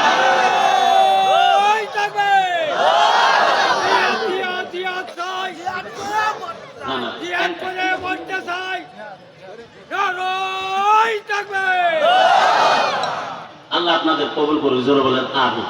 তাই আমি কি আলোচনা করবো না বন্ধ করে দিব? হ্যাঁ, যে আয়াতটি পড়েছিল আয়াতের দিকে আমি যাচ্ছি, এরপরে ফাটা কৃষ্ণের বাতি আসতেছে, কিন্তু ও কিন্তু আমার থেকেও গরম। সারা রাত কালকে আমি শেরপুরে ছিলাম, শেরপুর থেকে এসেছি। আমি যে গাড়ি নিয়ে এসে গাড়িতে যশোর এসে খারাপ হয়েছে, প্রতিদিন চলে তো। কালকে আমার দিনাজপুরে একটা মাহফিল, দিনে করে রংপুরে মাহফিল, আমাদের তো চলতে হয়। তারপর আমি ইনশাল্লাহ আলোচনা একটু বাড়াবো আজকে। আপনারা খুশি না বেজার? মা বোনেরা চুপচাপ বসে থাকেন, আপনাদের আলোচনা আসতেছে। আমি যে আয়াতটি পড়েছি এই আয়াতের দিকে এখনই যাব। এরপর আমার ইন্ডিয়ান কিছু গুরুত্বপূর্ণ আরো তথ্য আছে, এই তথ্যটি জানার দরকার আছে কি আছে? আমার ভাইরা কথা বলেন দেখি, কে কে জানতে চান একটু আল্লাহকে হাত উঠে দেখান দেখি। আল্লাহ কবুল করুক, জোরে বলেন আমিন। আমার ভাইরা, যে খুতবার ভিতরে আমি আয়াতটি তেলাওয়াত করেছি, এই আয়াতটি নাজিল হচ্ছে, অবতীর্ণ হচ্ছে, এই কথা না বলি। আল্লাহ বলেন ইয়া আইয়ুহাল্লাযীনা আমানু হাল আদুল্লুকুম আলা তিজারাতিন তুনজিকুম মিন আযাবিন আলীম। এই সমস্ত ঈমানদাররা, এই সমস্ত মুমিনরা, আমি একটু তোমাদেরকে বাণিজ্যের কথা বলবো, ব্যবসার কথা বলবো, যে বাণিজ্যটি, যে ব্যবসাটি করলে তোমরা কঠিন আযাব থেকে বেঁচে যাবা। জোরে বলুন সুবহানাল্লাহ। তাহলে আমরা জাহান্নামের আযাব থেকে বাঁচার দরকার আছে কি আছে না? কে কে বাঁচতে চান একটু আল্লাহকে হাত তুলে দেখান দেখি। আল্লাহ কবুল করুন, জোরে বলেন আমিন। আরো জোরে বলেন আমিন। এই আয়াতটি নাযিল হচ্ছে বিশ্বনবীর কাছে আমার ভাইরা। এই কাজটা কি কি সামনে বলছেন, তুমিনুনা বিল্লাহি ওয়া রাসূলিহি ওয়া তুজাহিদুনা ফি সাবিলিল্লাহি বিআমওয়ালিকুম ওয়া আনফুসিকুম যালিকুম খায়রুল লাকুম ইন কুনতুম তা'লামুন। জোরে বলুন সুবহানাল্লাহ। আল্লাহ বলেন যে আল্লাহ আছে এবং রাসূল সাল্লাল্লাহু আলাইহি ওয়াসাল্লাম আল্লাহর নবী, আল্লাহর রাসূল। কথা বলেন ঠিক কি বেঠি? আর এই যে কাদিয়ানারে নবী বলে দাবি করছে, এটা মানা যাবে? কাদিয়ানীদের কথা ভুয়া আছে কি আছে না? একবার সম্পূর্ণ ভুয়া, ওরা অমুসলিম। আমি বাংলাদেশের গভর্নমেন্টকে আমি আহ্বান করতে চাই, কাদিয়ানীদেরকে আপনাদের অমুসলিম ঘোষণা করতে হবে। কথা বলেন ঠিক কি বেঠি? নবীর পরে নবী আছে, নবীর পরে নবী আর নাই। আমার ভাইয়েরা কান লাগা, এই আয়াতটি নাযিল হচ্ছে বিশ্বনবী মুহাম্মদ সাল্লাল্লাহু আলাইহি ওয়াসাল্লাম মসজিদে নববীর ভিতর বসে রয়েছে। এমত অবস্থায় বিশ্বনবী বলেন, সাহাবীরা, মক্কা ছেড়ে মদিনায় আপনার বদরের যুদ্ধের ময়দানে আবু জেহেল 300, আমার বারে 1000 থেকে বেশি বাহিনী নিয়ে আসছে কাফের বেঈমানদেরকে, মুসলমানদেরকে শেষ করে দেওয়ার জন্য। আমার ভাইরা, বিশ্বনবী মুহাম্মদ সাল্লাল্লাহু আলাইহি ওয়াসাল্লাম বলেন যে জান দিয়েছে, মাল দিয়েছে, এটা দিয়ে আল্লাহর রাস্তায় জিহাদ ফি সাবিলিল্লাহ করতে হবে। এই জিহাদে অংশগ্রহণ করতে হবে। কে কে রাজি আছেন? নাম্বার 1 দাঁড়িয়ে গেলেন মিকদাদ রাসূলুল্লাহ তাআলা বললেন, হুজুর, আমি এই বদরের যুদ্ধের ময়দানে যাব, আমার নামটি আপনার খাতায় আগে সর্বপ্রথম লিখে নেন। জোরে বলুন সুবহানাল্লাহ। আমার ভাইরা, বিশ্বনবী বললেন, মিকদাদ, গতকালকে তুমি বিবাহ করে আসছো। সঙ্গে সঙ্গে মিকদাদ রাসূলুল্লাহ তাআলা বললেন, হুজুর, আপনার কথা সত্য, আমি বিবাহ করে এসেছি। বাসায় এসে গেছি, মসজিদে নববীর ভিতরে এশার নামাজের আযান দিয়ে দিয়েছে।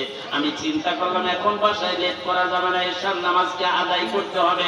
জামাতে এশার নামাজকে আদায় করার জন্য এসেছি। এরপরে চিন্তা করলাম এখন যদি আমি বাসায় ফিরে যাই, তাহাজ্জুদ নামাজটি কাজা হয়ে যাবে। তাহাজ্জুদ নামাজের অপেক্ষা করলাম, তাহাজ্জুদ নামাজ পড়লাম। চিন্তা করলাম আমার স্ত্রীর সঙ্গে যদি আমি এখন বাসর ঘর করি, না জানি ফজরের নামাজ কাজা হয়ে যেতে পারে। ফজরের নামাজের অপেক্ষা করলাম। ফজরের নামাজের জন্য অপেক্ষা করার পরে মসজিদে নববীতে ফজরের নামাজের আযান হয়ে গেল। আমি ফজরের নামাজ জামাতের সঙ্গে আপনার পিছনে আদায় করলাম। এইবার আমি প্রস্তুত আছি ইসলামের জন্য, দ্বীনের জন্য, যুদ্ধের ময়দানে যার জন্য। জোরে বলুন সুবহানাল্লাহ। ও যুবক ভাইরা, নতুন বিবাহ করে স্ত্রীর পাওয়া করে না, মহব্বত করে নাই, দিনকে ভালোবেসেছেন। আমাদের এরকম দিন ভালোবাসার দরকার, ইসলাম ভালোবাসার দরকার আছে কি আছে না? মসজিদ মাদ্রাসা ভালোবাসার দরকার আছে কি আছে না? আমার ভাইয়েরা, এশার ফরজ নামাজ পড়া কাজ, এ কথা বলছেন না কেন? আর মাগরিবের ফরজ নামাজ পড়া কাজ কত রাকাত হয়ে গেল? জাহান্নাম কয়টি আছে? এই 7 রাকাত নামাজকে আদায় করলে আমার আল্লাহ ঘোষণা করে দিয়েছেন 7টি জাহান্নামের দরজা আমি আল্লাহ বন্ধ করে দিলাম। জোরে বলুন সুবহানাল্লাহ। আসরের ফরজ নামাজ পড়া কাজ আর জোহরের ফরজ নামাজ পড়া কাজ কত রাকাত হয়ে গেল? জান্নাত কয়টি আছে? এই 8 রাকাত নামাজকে আদায় করলে আমার আল্লাহ ঘোষণা করে দিয়েছেন 8টি জান্নাতের দরজা আমি আল্লাহ খুলে দিলাম। ফজরের ফরজ নামাজ পড়া কাজ, ওই নামাজটি সামনে শীতের দিনে কঠিন আছে না সহজ আছে? কঠিন। ফজরের ফরজ নামাজকে আদায় করার জন্য ঘুম থেকে উঠে যাই নামাজের পাটিতে দাঁড়িয়ে সূরা ফাতিহার প্রথম আয়াত পড়ে ফেলবে, আলহামদুলিল্লাহি রাব্বিল আলামিন। দ্বিতীয় আয়াত পড়ার আগে আমার আল্লাহ ফেরেশতাদের কাছে আরজ করবে, হ্যাঁ ফেরেশতারা তোমরা শুনে রেখো, আমার বান্দা অথবা বান্দি ফজরের ফরজ নামাজকে আদায় করার জন্য ঘুম থেকে উঠে যায় নামাজের পাটিতে দাঁড়িয়ে সূরা ফাতিহার প্রথম আয়াত পড়ে ফেলেছে। দ্বিতীয় আয়াত পড়ার আগে আমার বান্দা অথবা বান্দি দিনের বেলায় যত গুনাহ করেছে আমি আল্লাহ সমস্ত গুনাহগুলো ক্ষমা করে দিলাম। বান্দা অথবা বান্দি প্রথম রেখা শেষ করে দ্বিতীয় রেখাতে দাঁড়িয়ে যায়, সূরা ফাতিহা পড়ে, অন্য সূরা মিলিয়ে রুকু করে সিজদা করে, তাশাহুদ দুরূদ শরীফ দোয়া মাসুরা পড়ে ডান দিকে সালাম ফিরিয়ে দেয়। বাম দিকে সালাম ফিরানোর আগে আমার আল্লাহ ফেরেশতাদের কাছে আরজ করে, ফেরেশতারা তোমরা শুনে রেখো, আমার বান্দা অথবা বান্দি ফজরের ফরজ নামাজ শেষ সমাপ্তির পথে করে ফেলেছে, ডান দিকে সালাম ফিরিয়ে দিয়েছে, বাম দিকে সালাম ফিরানোর আগে আমার বান্দা অথবা বান্দি রাতের বেলায় যত গুনাহ করেছে আমি আল্লাহ সমস্ত গুনাহগুলো ক্ষমা করে দিলাম। দিন আর রাতের গুনাহ যদি আল্লাহ ক্ষমা করে দেয়, মাঝখানে কোনো ডিজিটাল টাইম আছে নাকি মুসলমানরা? তাহলে নামাজ দরকার আছে কি আছে না? মিথ্যাটা জ্বললে তার নাম লেখা হয়ে গেল, মিথ্যাটা জ্বললে তার বাসায় এসে গিয়েছেন, বাসার বাইরে থেকে স্ত্রীকে বলছেন, স্ত্রী ঘরের ভিতর দেখো ঢাল আছে, তলবারি রয়েছে, যুদ্ধর পোশাক রয়েছে, জলদি জলদি বের করে দাও। স্ত্রী বলছেন, স্বামী আপনি আমাকে বিবাহ করে বাসায় এসে আপনি বললেন মসজিদে নববীতে যাচ্ছেন, সারা রাত আসলেন না, সকালবেলা এসে বলছেন স্ত্রী ঘরের ভিতর দেখো অমুক জায়গা ঢাল রয়েছে, তলবারি রয়েছে, যুদ্ধর পোশাক রয়েছে, এটা দিয়ে কি করতে হবে? মিথ্যাটা শুনলে তারা বলছেন, স্ত্রী ইসলামের জন্য কাফের বেঈমানদের বিপক্ষে আমার লড়াই করতে হবে, আমি নাম লিখিয়ে দিয়েছি আল্লাহর কথায় নবীর কাছে, এক্ষুনি এই মুহূর্তে আমার যুদ্ধে অংশগ্রহণ করতে হবে। জোরে বলুন সুবহানাল্লাহ। মিথ্যাটা শুনলে তার স্ত্রী বলেন, স্বামী আপনি দিনের জন্য ইসলামের জন্য যুদ্ধের ময়দানে যাবেন, আমার পক্ষ থেকে কোনো বাধা নেই, আপনি এক কাম করেন ঘরের ভিতর ঢুকুন, আপনাকে আমার একটু দেখার দরকার আছে, আপনার চেহারাটা কেমন, আপনার বডিটা কেমন, না জানি আপনি বদরের যুদ্ধের ময়দানে যে যদি শহীদ হয়ে যান, কিয়ামতের মাঠে আমি আপনাকে কিভাবে চিনে নেব? সঙ্গে সঙ্গে মিথ্যাটা শুনলে তারা বলছেন, স্ত্রী ঘরের ভিতর যাওয়া যাবে না, তোমাকে দেখা যাবে না, তোমাকে যদি আমি দেখি তোমার পর মায়া হবে, মহব্বত হবে, বদরের যুদ্ধের ময়দান আমি ঢাল চালাতে পারবো না, তলবারি চালাতে পারবো না, তোমার মায়া মহব্বত এক সাইডে থাকবো, এটা ইসলামের জন্য যুদ্ধ করা যাবে না। জোরে বলুন সুবহানাল্লাহ। আছে ওই মহব্বত আমার আপনার আছে? হ্যাঁ, দুনিয়া একবার আঁকড়ে ধরেছে। এখন যদি ইসলামের ডাক দেয় যে কোরআনকে প্রতিষ্ঠিত করার জন্য সংসদ ভবনে ঢাকা ঘেরাও করতে হবে, কেউ বলবে পুলিশ আছে, র্যাব আছে, আর্মি আছে, কথা বলেন ঠিক কি ঠিক? গোটা পৃথিবীতে কোরআনের রাজ, কোরআনের আইন চালু হোক, কে কে চান না? একটু হাত ওড়ান দেখি, কে কে চান? একটু আল্লাহকে হাত উড়ে দেখেন দেখি।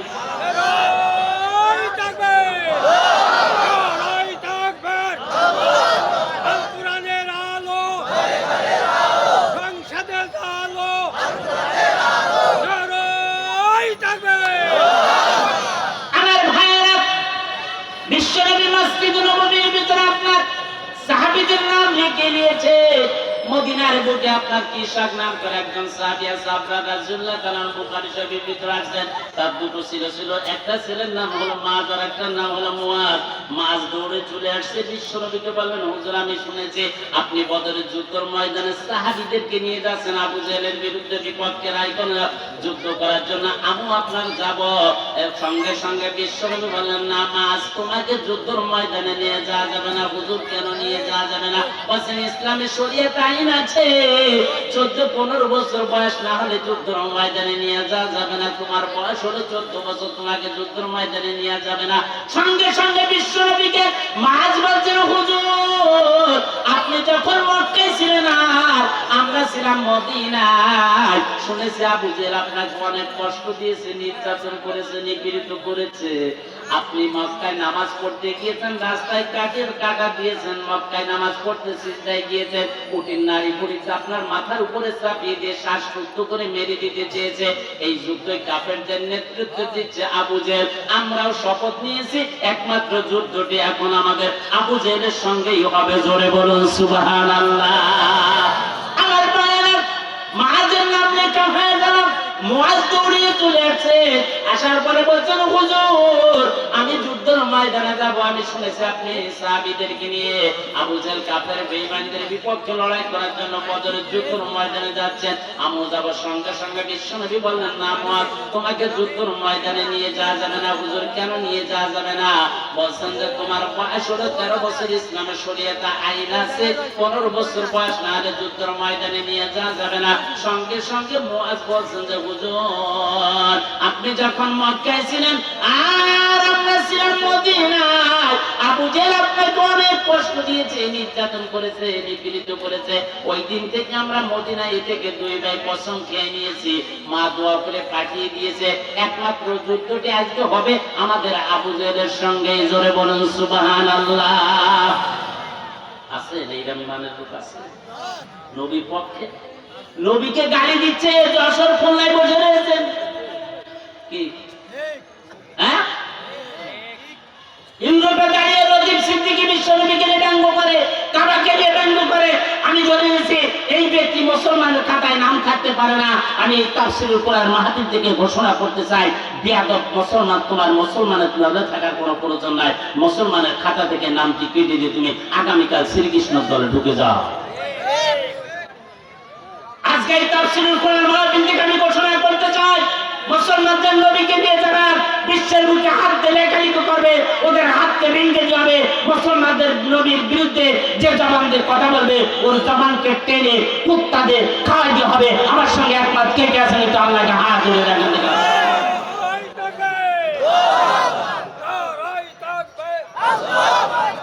ইসলামের শত্রুরা, আল কোরআনের শত্রুরা, আলেমুল আমাদের শত্রুরা,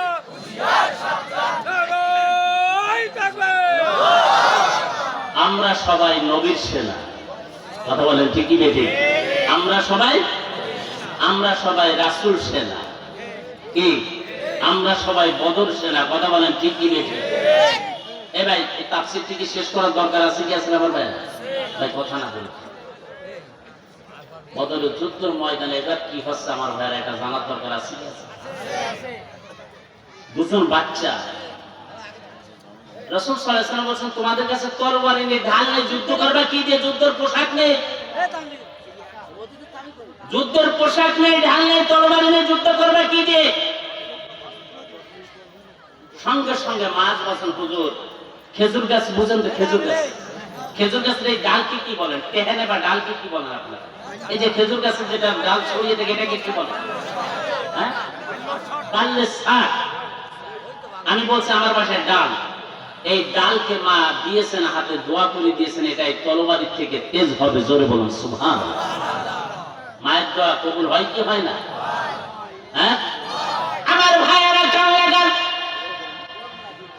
যুদ্ধের ময়দানে 313 সাহাবী নিয়ে বিশ্বনবী মুহাম্মদ সাল্লাল্লাহু আলাইহি সাল্লাম বদরের যুদ্ধের ময়দানে চলে গিয়েছেন। হযরত আবু বকর সিদ্দিক রাসূলুল্লাহ তাআলা বললেন, আবু বকর বললেন হুজুর বদরের যুদ্ধের ময়দানকে আমার দেখতে যেতে হবে, কোন সাইডে কাফের বেঈমানদেরকে হারিয়ে দিতে পারবো, মুসলমানরা যেতে যাবে। সঙ্গে সঙ্গে বিশ্বনবী বললেন না আবু বকর তোমাকে যুদ্ধের ময়দানে দেওয়া যাবে না, তুমি যদি একা যাও কাফের বেঈমানরা তোমাকে দেখলে বন্দী করে ফেলবে, অ্যারেস্ট করে ফেলবে। হযরত আবু বকর সিদ্দিক রাসূলুল্লাহ তাআলা বললেন হুজুর আপনি একটু দোয়া করে দেন, 1000 কাফেরের মোকাবেলা আমি আবু বকর ময়দানে একাই যথেষ্ট হয়ে যাব।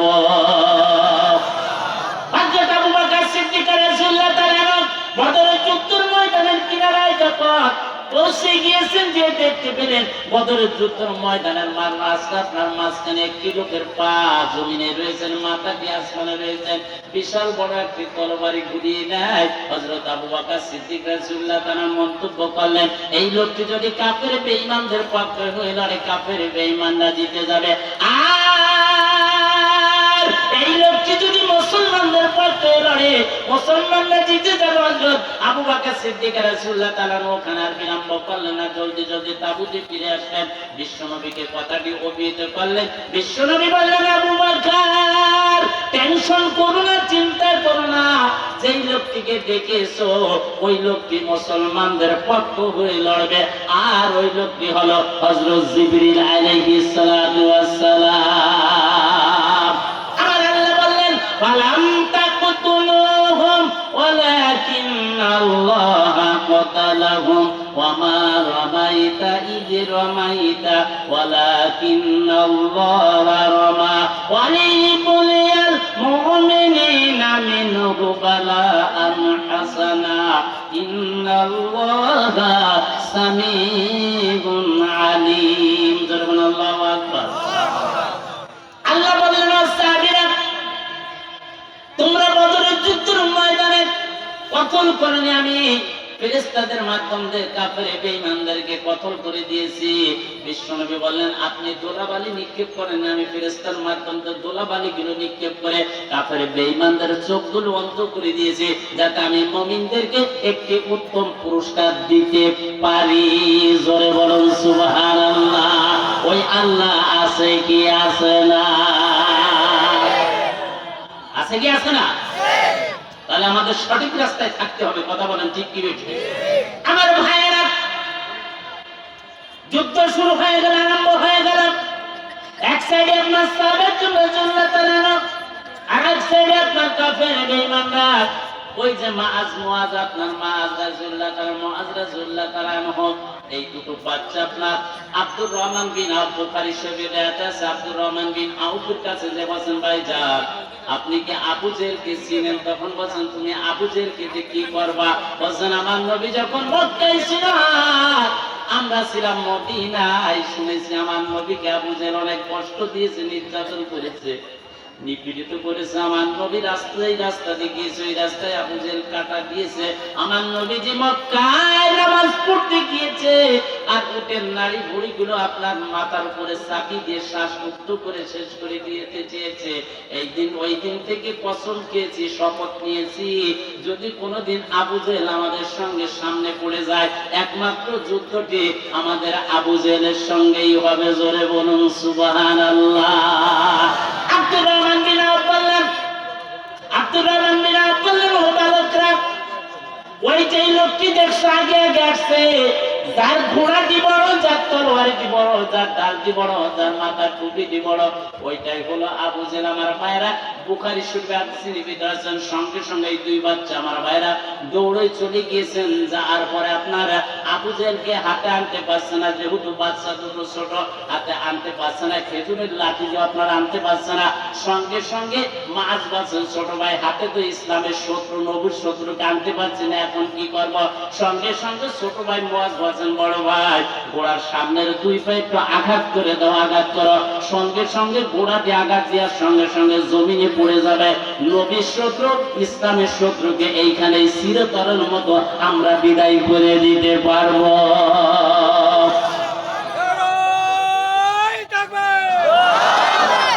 সবাই মুসলিম সিনা,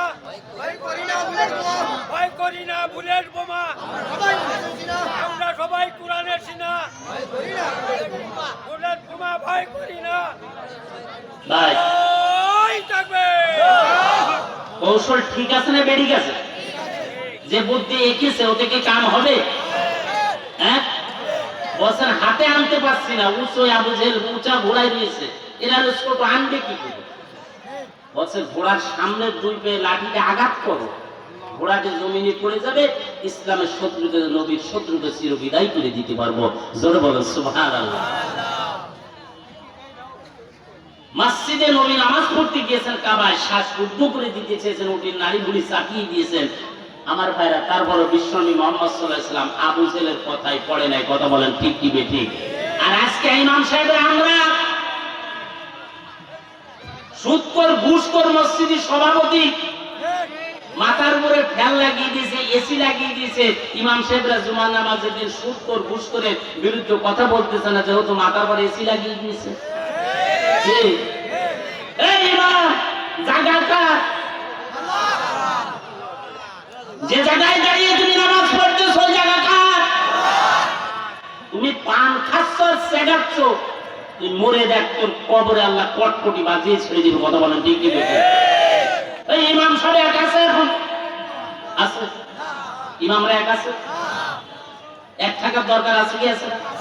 মুসলমান ওয়াতাসিমু বিহাবলিল্লাহ জামিআ ওয়ালা তাফাররাকু, এখানে এক থাকার কথা বলা হয়েছে, হয়নি? বাবার বলেন দেখি আমার বাবা, ইমামরা এক আছে?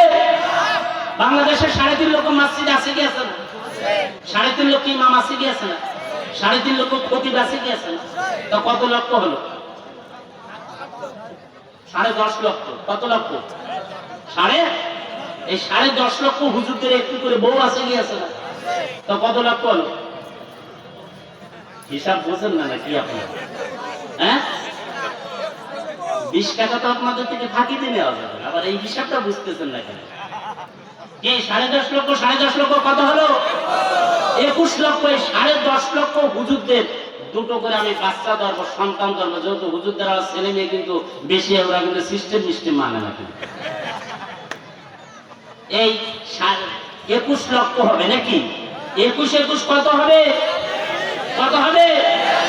এই 42 লক্ষ আলেমদের পরিবার, ইমামদের পরিবার ঢাকা শাহবাগ চত্বরে যে যদি ঐক্যবদ্ধ জমা হয়, আমার ভাইয়েরা শাপলা চত্বরে জমা হয়, লতিফ সিদ্দিকী মুসলমানদের নবীকে ব্যঙ্গ করে কাবাকে নিয়ে দাঁড়িয়ে ওর মতো লতিফ সিদ্দিকী, ওর মতো নাস্তিক ঢাকায় বাংলাদেশে থাকার কথা নয়। এই 42 লক্ষ আলেমদের পরিবার ঢাকা শাহবাগ চত্বরে যে পিশাব করে দিবে, পিশাবের সাথে বেঁচে বঙ্গোপসাগর হয়ে ভারত সাগরে চলে যাওয়ার কথা। ইমাম এক আছে, তাহলে ইসলাম প্রচার, ইসলাম কায়েম হবে কিভাবে? কথা বলেন আমার ভাই। খালি স্লোগানে দিচ্ছেন আল কোরআনের আলো, কাজে আছে। 313 সাহাবী 1000 কাফেরদের করে ছোট ছোট 2 বাচ্চা ইসলামের প্রধান শত্রু, নবীর প্রধান শত্রুকে শেষ করে দিচ্ছে খেজুর গাছের লাঠি দিয়ে। তাদের ঈমান কত বড় মজবুত! আমি পান খাচ্ছি আর সেগাচ্ছি, নবীর বিরুদ্ধে কথা বলছো, তুমি মসজিদে বসে তসবিহ টিপতেছো।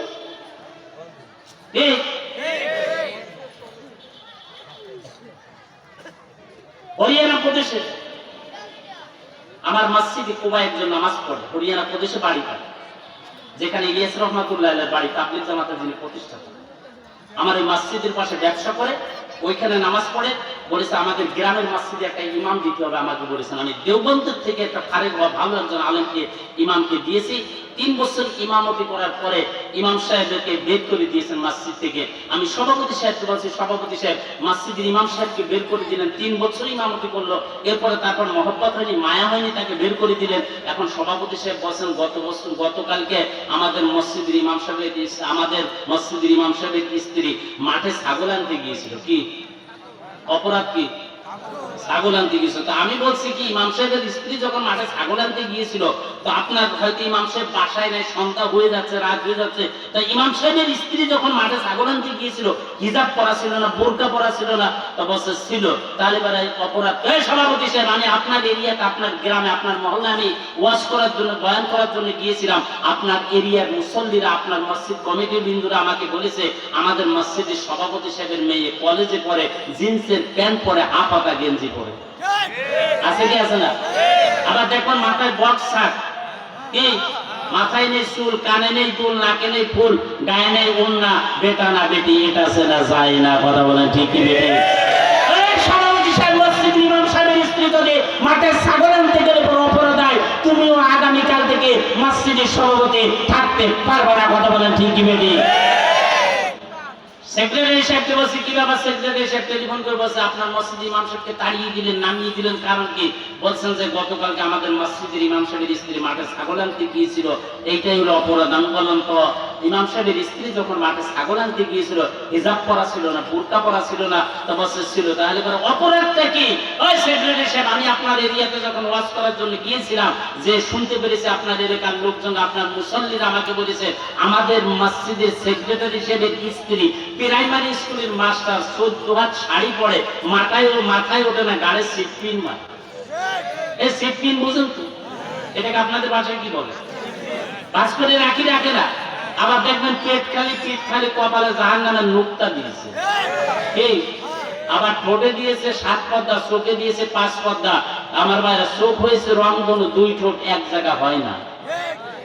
বাবাকে বলে ড্যাড আর চাচাকে বলে আঙ্কেল, মনে হয় ওর কাছে বান্দর ফেল। সেক্রেটারি সাহেব মসজিদের ইমাম সাহেবের স্ত্রী যদি মাঠে ছাগল আনতে গেলে অপরাধ হয়, তুমিও আগামীকাল থেকে মসজিদের সেক্রেটারি থাকতে পারবে না। কথা বলেন ঠিক কি বেঠিক? এই দক্ষিণ চব্বিশ পরগনার নাম শুনেছেন কি শোনেন না? কলকাতার ভিতরে দক্ষিণ চব্বিশ পরগনা, উত্তর চব্বিশ পরগনা, একেবারে সুন্দরবনের এলাকাতে আমি মাহফিলে যাচ্ছি। এখন আমার ড্রাইভারকে গাড়ির সামনে দেখে কি একজন মহিলা, আপনার মুসলিম মহিলা, এই দুই হাতে ডানা নাই, ব্লাউজ নাই, মানে ব্লাউজের ডানা নাই। এখন আমার ড্রাইভারকে বলছি গরিব মানুষ একটু দোয়া করে দেওয়া হোক, আল্লাহ এদের তৌফিক দিক জামা কাপড় যাতে জোগাড় করতে পারে। এখন আমার ড্রাইভার বলছেন হুজুর এটা হলো মশা। এটা কি ডানা কাটা কি? আবার দেখবেন পিছন যে ফুটবল খেলার একটা মাঠ, কি ভাই আপনার মানে রাগ হচ্ছে? বদরের যুদ্ধের এই ঘটনাটা শোনার দরকার আছে কি আছে না?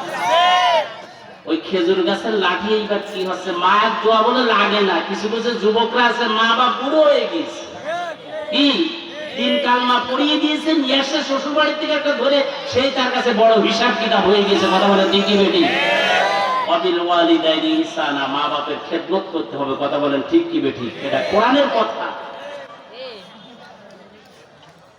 কিন্তু মা বাবা মুসা আলাইহিস সালাম আল্লাহর কাছে দরখাস্ত করেছিল, আল্লাহ প্রত্যেক নবী এক একজন উম্মতের সঙ্গে জান্নাতে যাবে, আমি কার সঙ্গে জান্নাতে যাব? কথা বলেন ঠিক কি বেটি? আল্লাহ কি বলেছিলেন? মুসা আলাইহিস সালামকে কি বলে কার সঙ্গে জান্নাতে যাবে? হ্যাঁ, ঘটনা আপনারা জানেন কি জানেন না? কে তখন আলেম ছিল না, পীর মাসায় বুজুর্গ ছিল না, তো কসাই বোঝ বিক্রি করে ওর সঙ্গে জান্নাতে যাবে। মুসা আলাইহিস সালাম বলেন আমি ওর সঙ্গে জান্নাতে যাব। কি গিয়েছেন কোন বাজারে, কোথায় খবর নিয়েছেন, নেয়ার পরে যে চুপ করে বসে দিয়েছেন যে দেখি কষার ওজনে কি বেশি দেয় নাকি, দেখে কি ওজনে বেশি দেয় না, ঠিক সুন্দরভাবে দেয়। রওনা কিছুটা গোশ উনি বেঁধে প্যাকেট করে নিয়ে নিয়েছেন। মুসা আলাইহিস সালাম বলছেন আমি আজকে আপনার বাসায় মেহমান হিসাবে যাব। আমার বাড়ি কষাই খুশিতে আনন্দে মেতে উঠেছে যে আজকে আমার নবী আমার বাড়ি মেহমান হয়ে যাবে। এটা খুশি হওয়ার কথা কি কথা না আমার ভাই? আমি যদি আপনাদেরকে বলি আমি ভারত থেকে এসেছি, আমি বক্তা দেলোয়ার হোসেন তাওহীদি, আপনার বাড়িতে একটা চা খাবো, তো আপনাদের কি রাগ হবে না? হ্যাঁ, না খুশি হবে? হ্যাঁ, খুশি হবে। কসাই খুশি হয়ে গিয়েছে, বাড়িতে গিয়েছেন। মুসা আলাইহিস সালাম আপনার গোপন কথা উনি বলছেন না, দেখিও কি আমল করে। যার পর ওনাকে মেহমানখানায় বসতে দিয়ে বিড়টা মাছ ছিল, মাটিতে গোসল করিয়েছে, নিজে হাতে রুটি বানিয়েছে, গোশ রান্না করে মাকে মার মুখে ওই রুটি আর গোশ তুলে তুলে খাওয়াচ্ছে। মাকে খাওয়ার পরে যায় নামাজের পাটিতে বসে দোয়া করছে, আল্লাহ আমার ছেলেকে এই জামানার যিনি নবী তার সঙ্গে কিয়ামতের মাঠে জান্নাত। আমার বন্ধু লন্ডনে থাকে, বন্ধু বিবাহ করেছে দিল্লিতে। বিবাহ করার পর বন্ধুর স্ত্রীর সঙ্গে বন্ধুর মা বাবার সঙ্গে তেমন মিল হয়নি, মহব্বত হয়নি। তার স্ত্রীর সঙ্গে খালি ঝগড়া লেগেই থাকে।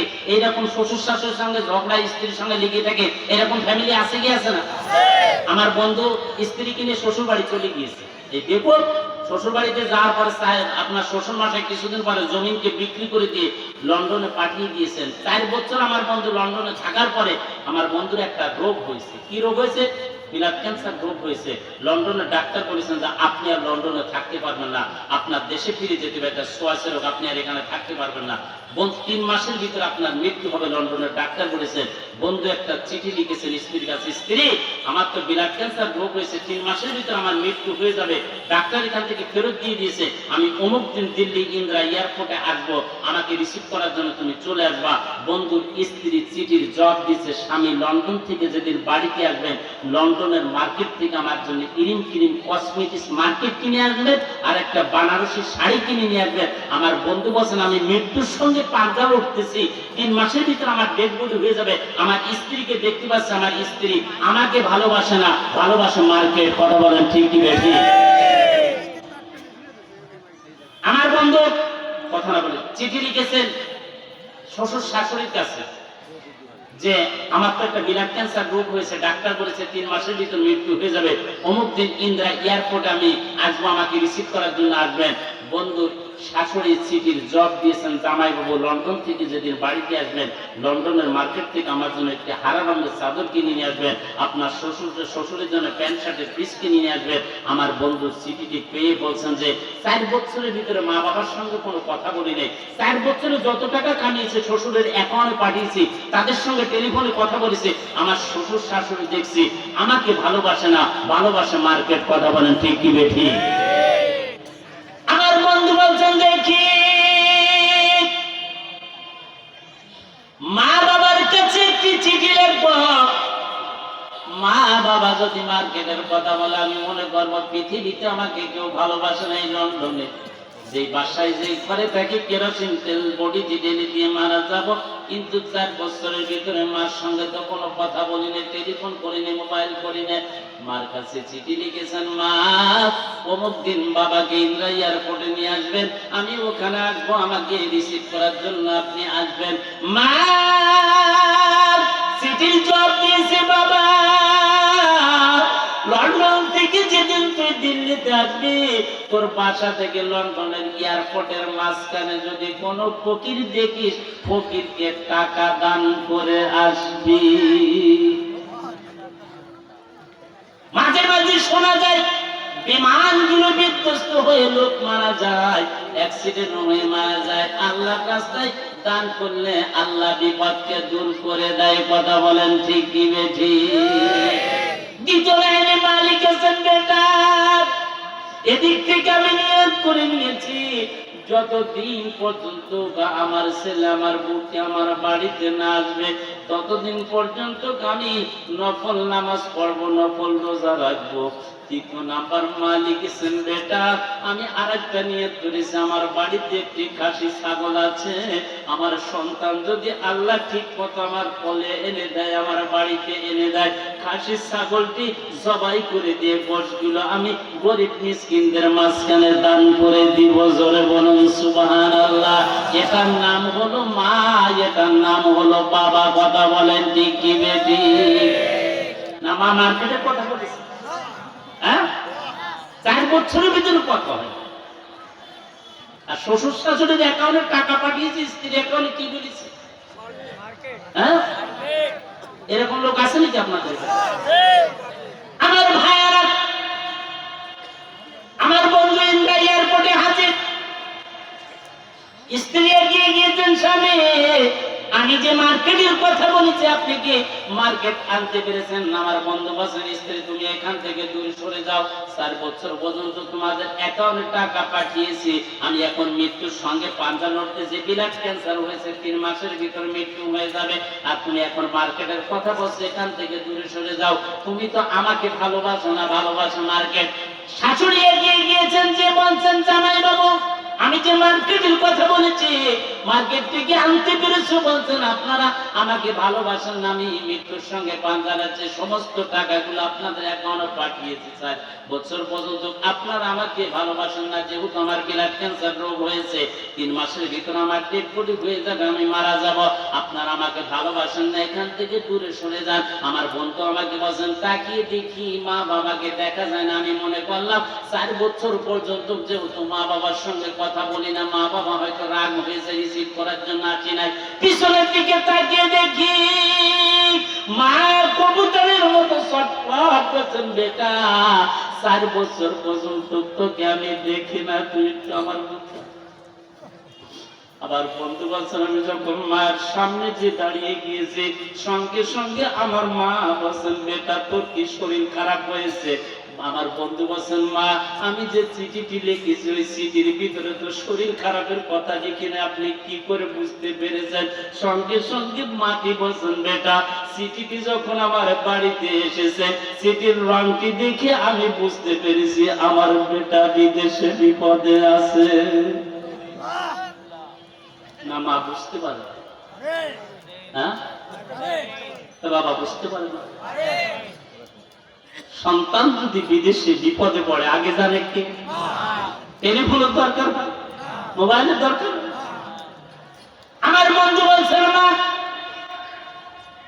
আমার তো শরীর খারাপ হয়েছে, লন্ডনের ডাক্তার আমাকে বলেছে 3 মাসের ভিতরে আমার মৃত্যু হয়ে যাবে। লন্ডনের ডাক্তার আমাকে ফেরত দিয়েছে, আমার ব্লাড ক্যান্সার রোগ হয়েছে।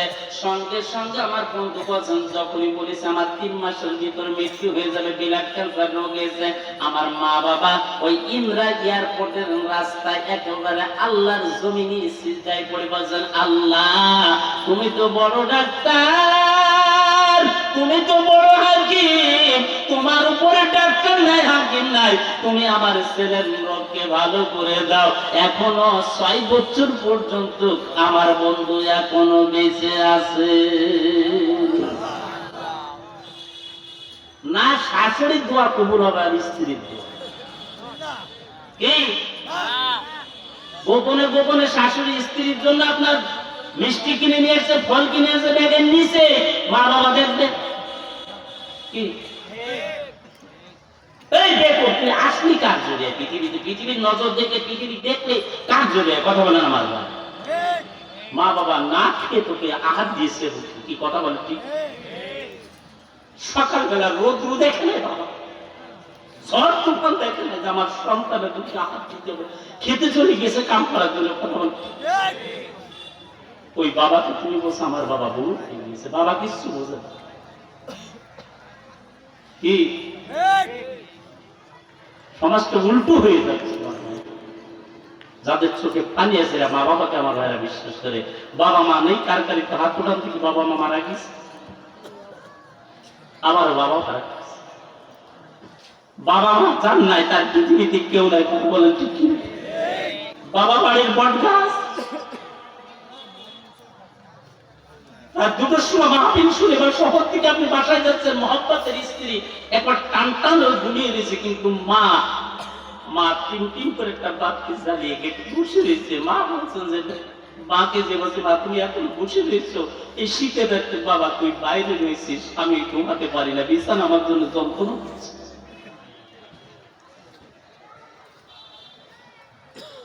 মার জন্য বাবার জন্য দোয়া করবেন, আল্লাহ কবুল করবে, মা বাপকে জান্নাতে পৌঁছে দেওয়া কে? আমি এই গত বছর আমার বাড়ি একবার শেষ দোয়া বন্ধু এসে গেছে, আমি বদরের যুদ্ধ মাঠের ঘটনাটা সামনের দিকে আরো বলবো, এটা শোনার দরকার আছে কি আছে না আমার ভাইরা? কে কে জানতেছেন একটু আল্লাহকে হাত তুলে দেখেন দেখি। আল্লাহ কবুল করুক আপনাদের, জোরে বলেন আমিন। মা বাবার জন্য আমার ভাইরা দান খরচ করতে হবে, দান কবুল হলে আল্লাহ আপনার মা বাবাকে হয়তো জান্নাতে নিয়ে যেতে পারে কি পারে না, কথা বলেন আমার ভাইরা। আব্দুল্লাহ বিন মুবারক রাহমাতুল্লাহ আলাইহি বাজে যাচ্ছেন, বাজার থেকে বাসা থেকে বেরিয়ে গিয়েছেন, ওনার ছেলে এসে কান্নাকাটি করে সামনে কাঁদছে। তখন আব্দুল্লাহ বিন মুবারক রাহমাতুল্লাহ আলাইহি বীরত্তম আলেমদের তাজ, উনি বলছেন এই বাচ্চা কাঁদো কেন? আমি তো হজে বেরিয়ে যাচ্ছি। তখন বলছেন অমুক বাড়িতে গরুর গোশ রান্না হচ্ছিল, আমি গরুর গোশ চেয়েছি, ওই রান্নার গোশ চেয়েছি, আমাকে ওখান থেকে তাড়িয়ে দিয়েছেন, আমাকে বেইজ্জতি করেছেন, আমাকে থাপ্পড় মেরেছেন। তখন আব্দুল্লাহ বিন মুবারক রাহমাতুল্লাহ আলাইহি ওই বাসায় চলে গিয়েছেন। বাসায় যে বলছেন, বাসার বাইরে থেকে বলছেন আসসালামু আলাইকুম। তখন সালামের জবাব বাড়িওয়ালা দিয়ে বলছেন যে এসে থেকে আব্দুল্লাহ বিন মুবারক রাহমাতুল্লাহ আমার বাসায়। বলছেন হুজুর আপনি আমার বাসায়, এত বড় ব্যক্তি আমার বাসায় এসেছেন?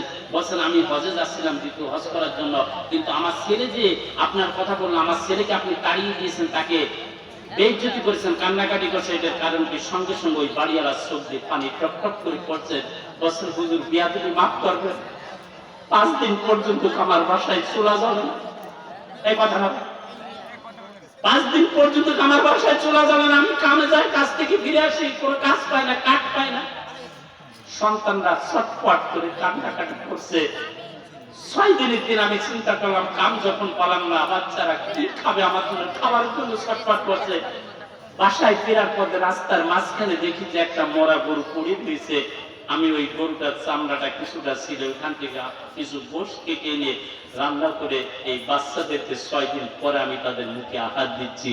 এই গোষ্ঠী হয়তো আমার জন্য জায়েজ আছে, আপনি কিনে খেতে না পারেন, আপনার জন্য জায়েজ নাই, তাই বাচ্চাটিকে আমি তাড়িয়ে দিয়েছি।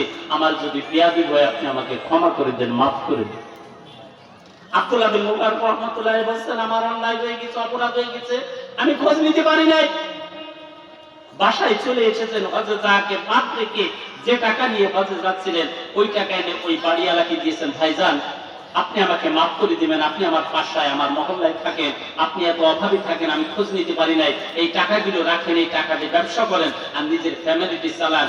আব্দুল্লাহ বিন মুবারক রহমাতুল্লাহ আলাইহির বন্ধু হজ করে বাসায় এসে গিয়েছেন। আব্দুল্লাহ বিন মুবারক রহমাতুল্লাহ আলাইহির বাড়িতে আসছেন। আসার পরে বলছেন, আব্দুল্লাহ বিন মুবারকের বন্ধু বলছেন যে, বন্ধু আপনি হজ থেকে কবে আসলেন? আব্দুল্লাহ বিন মুবারক রহমাতুল্লাহ আলাইহি বলেন, কেন আমি তো হজে যাইনি। বলছে, কেন? আপনি তওয়াফ করছিলেন কাবায়, আপনাকে দেখলাম আমার আগে আগে আপনি যাচ্ছেন, আপনাকে আমি ধরার জন্য গেলাম কিন্তু আমি ধরতে পারলাম না। জোরে বলুন সুবহানাল্লাহ।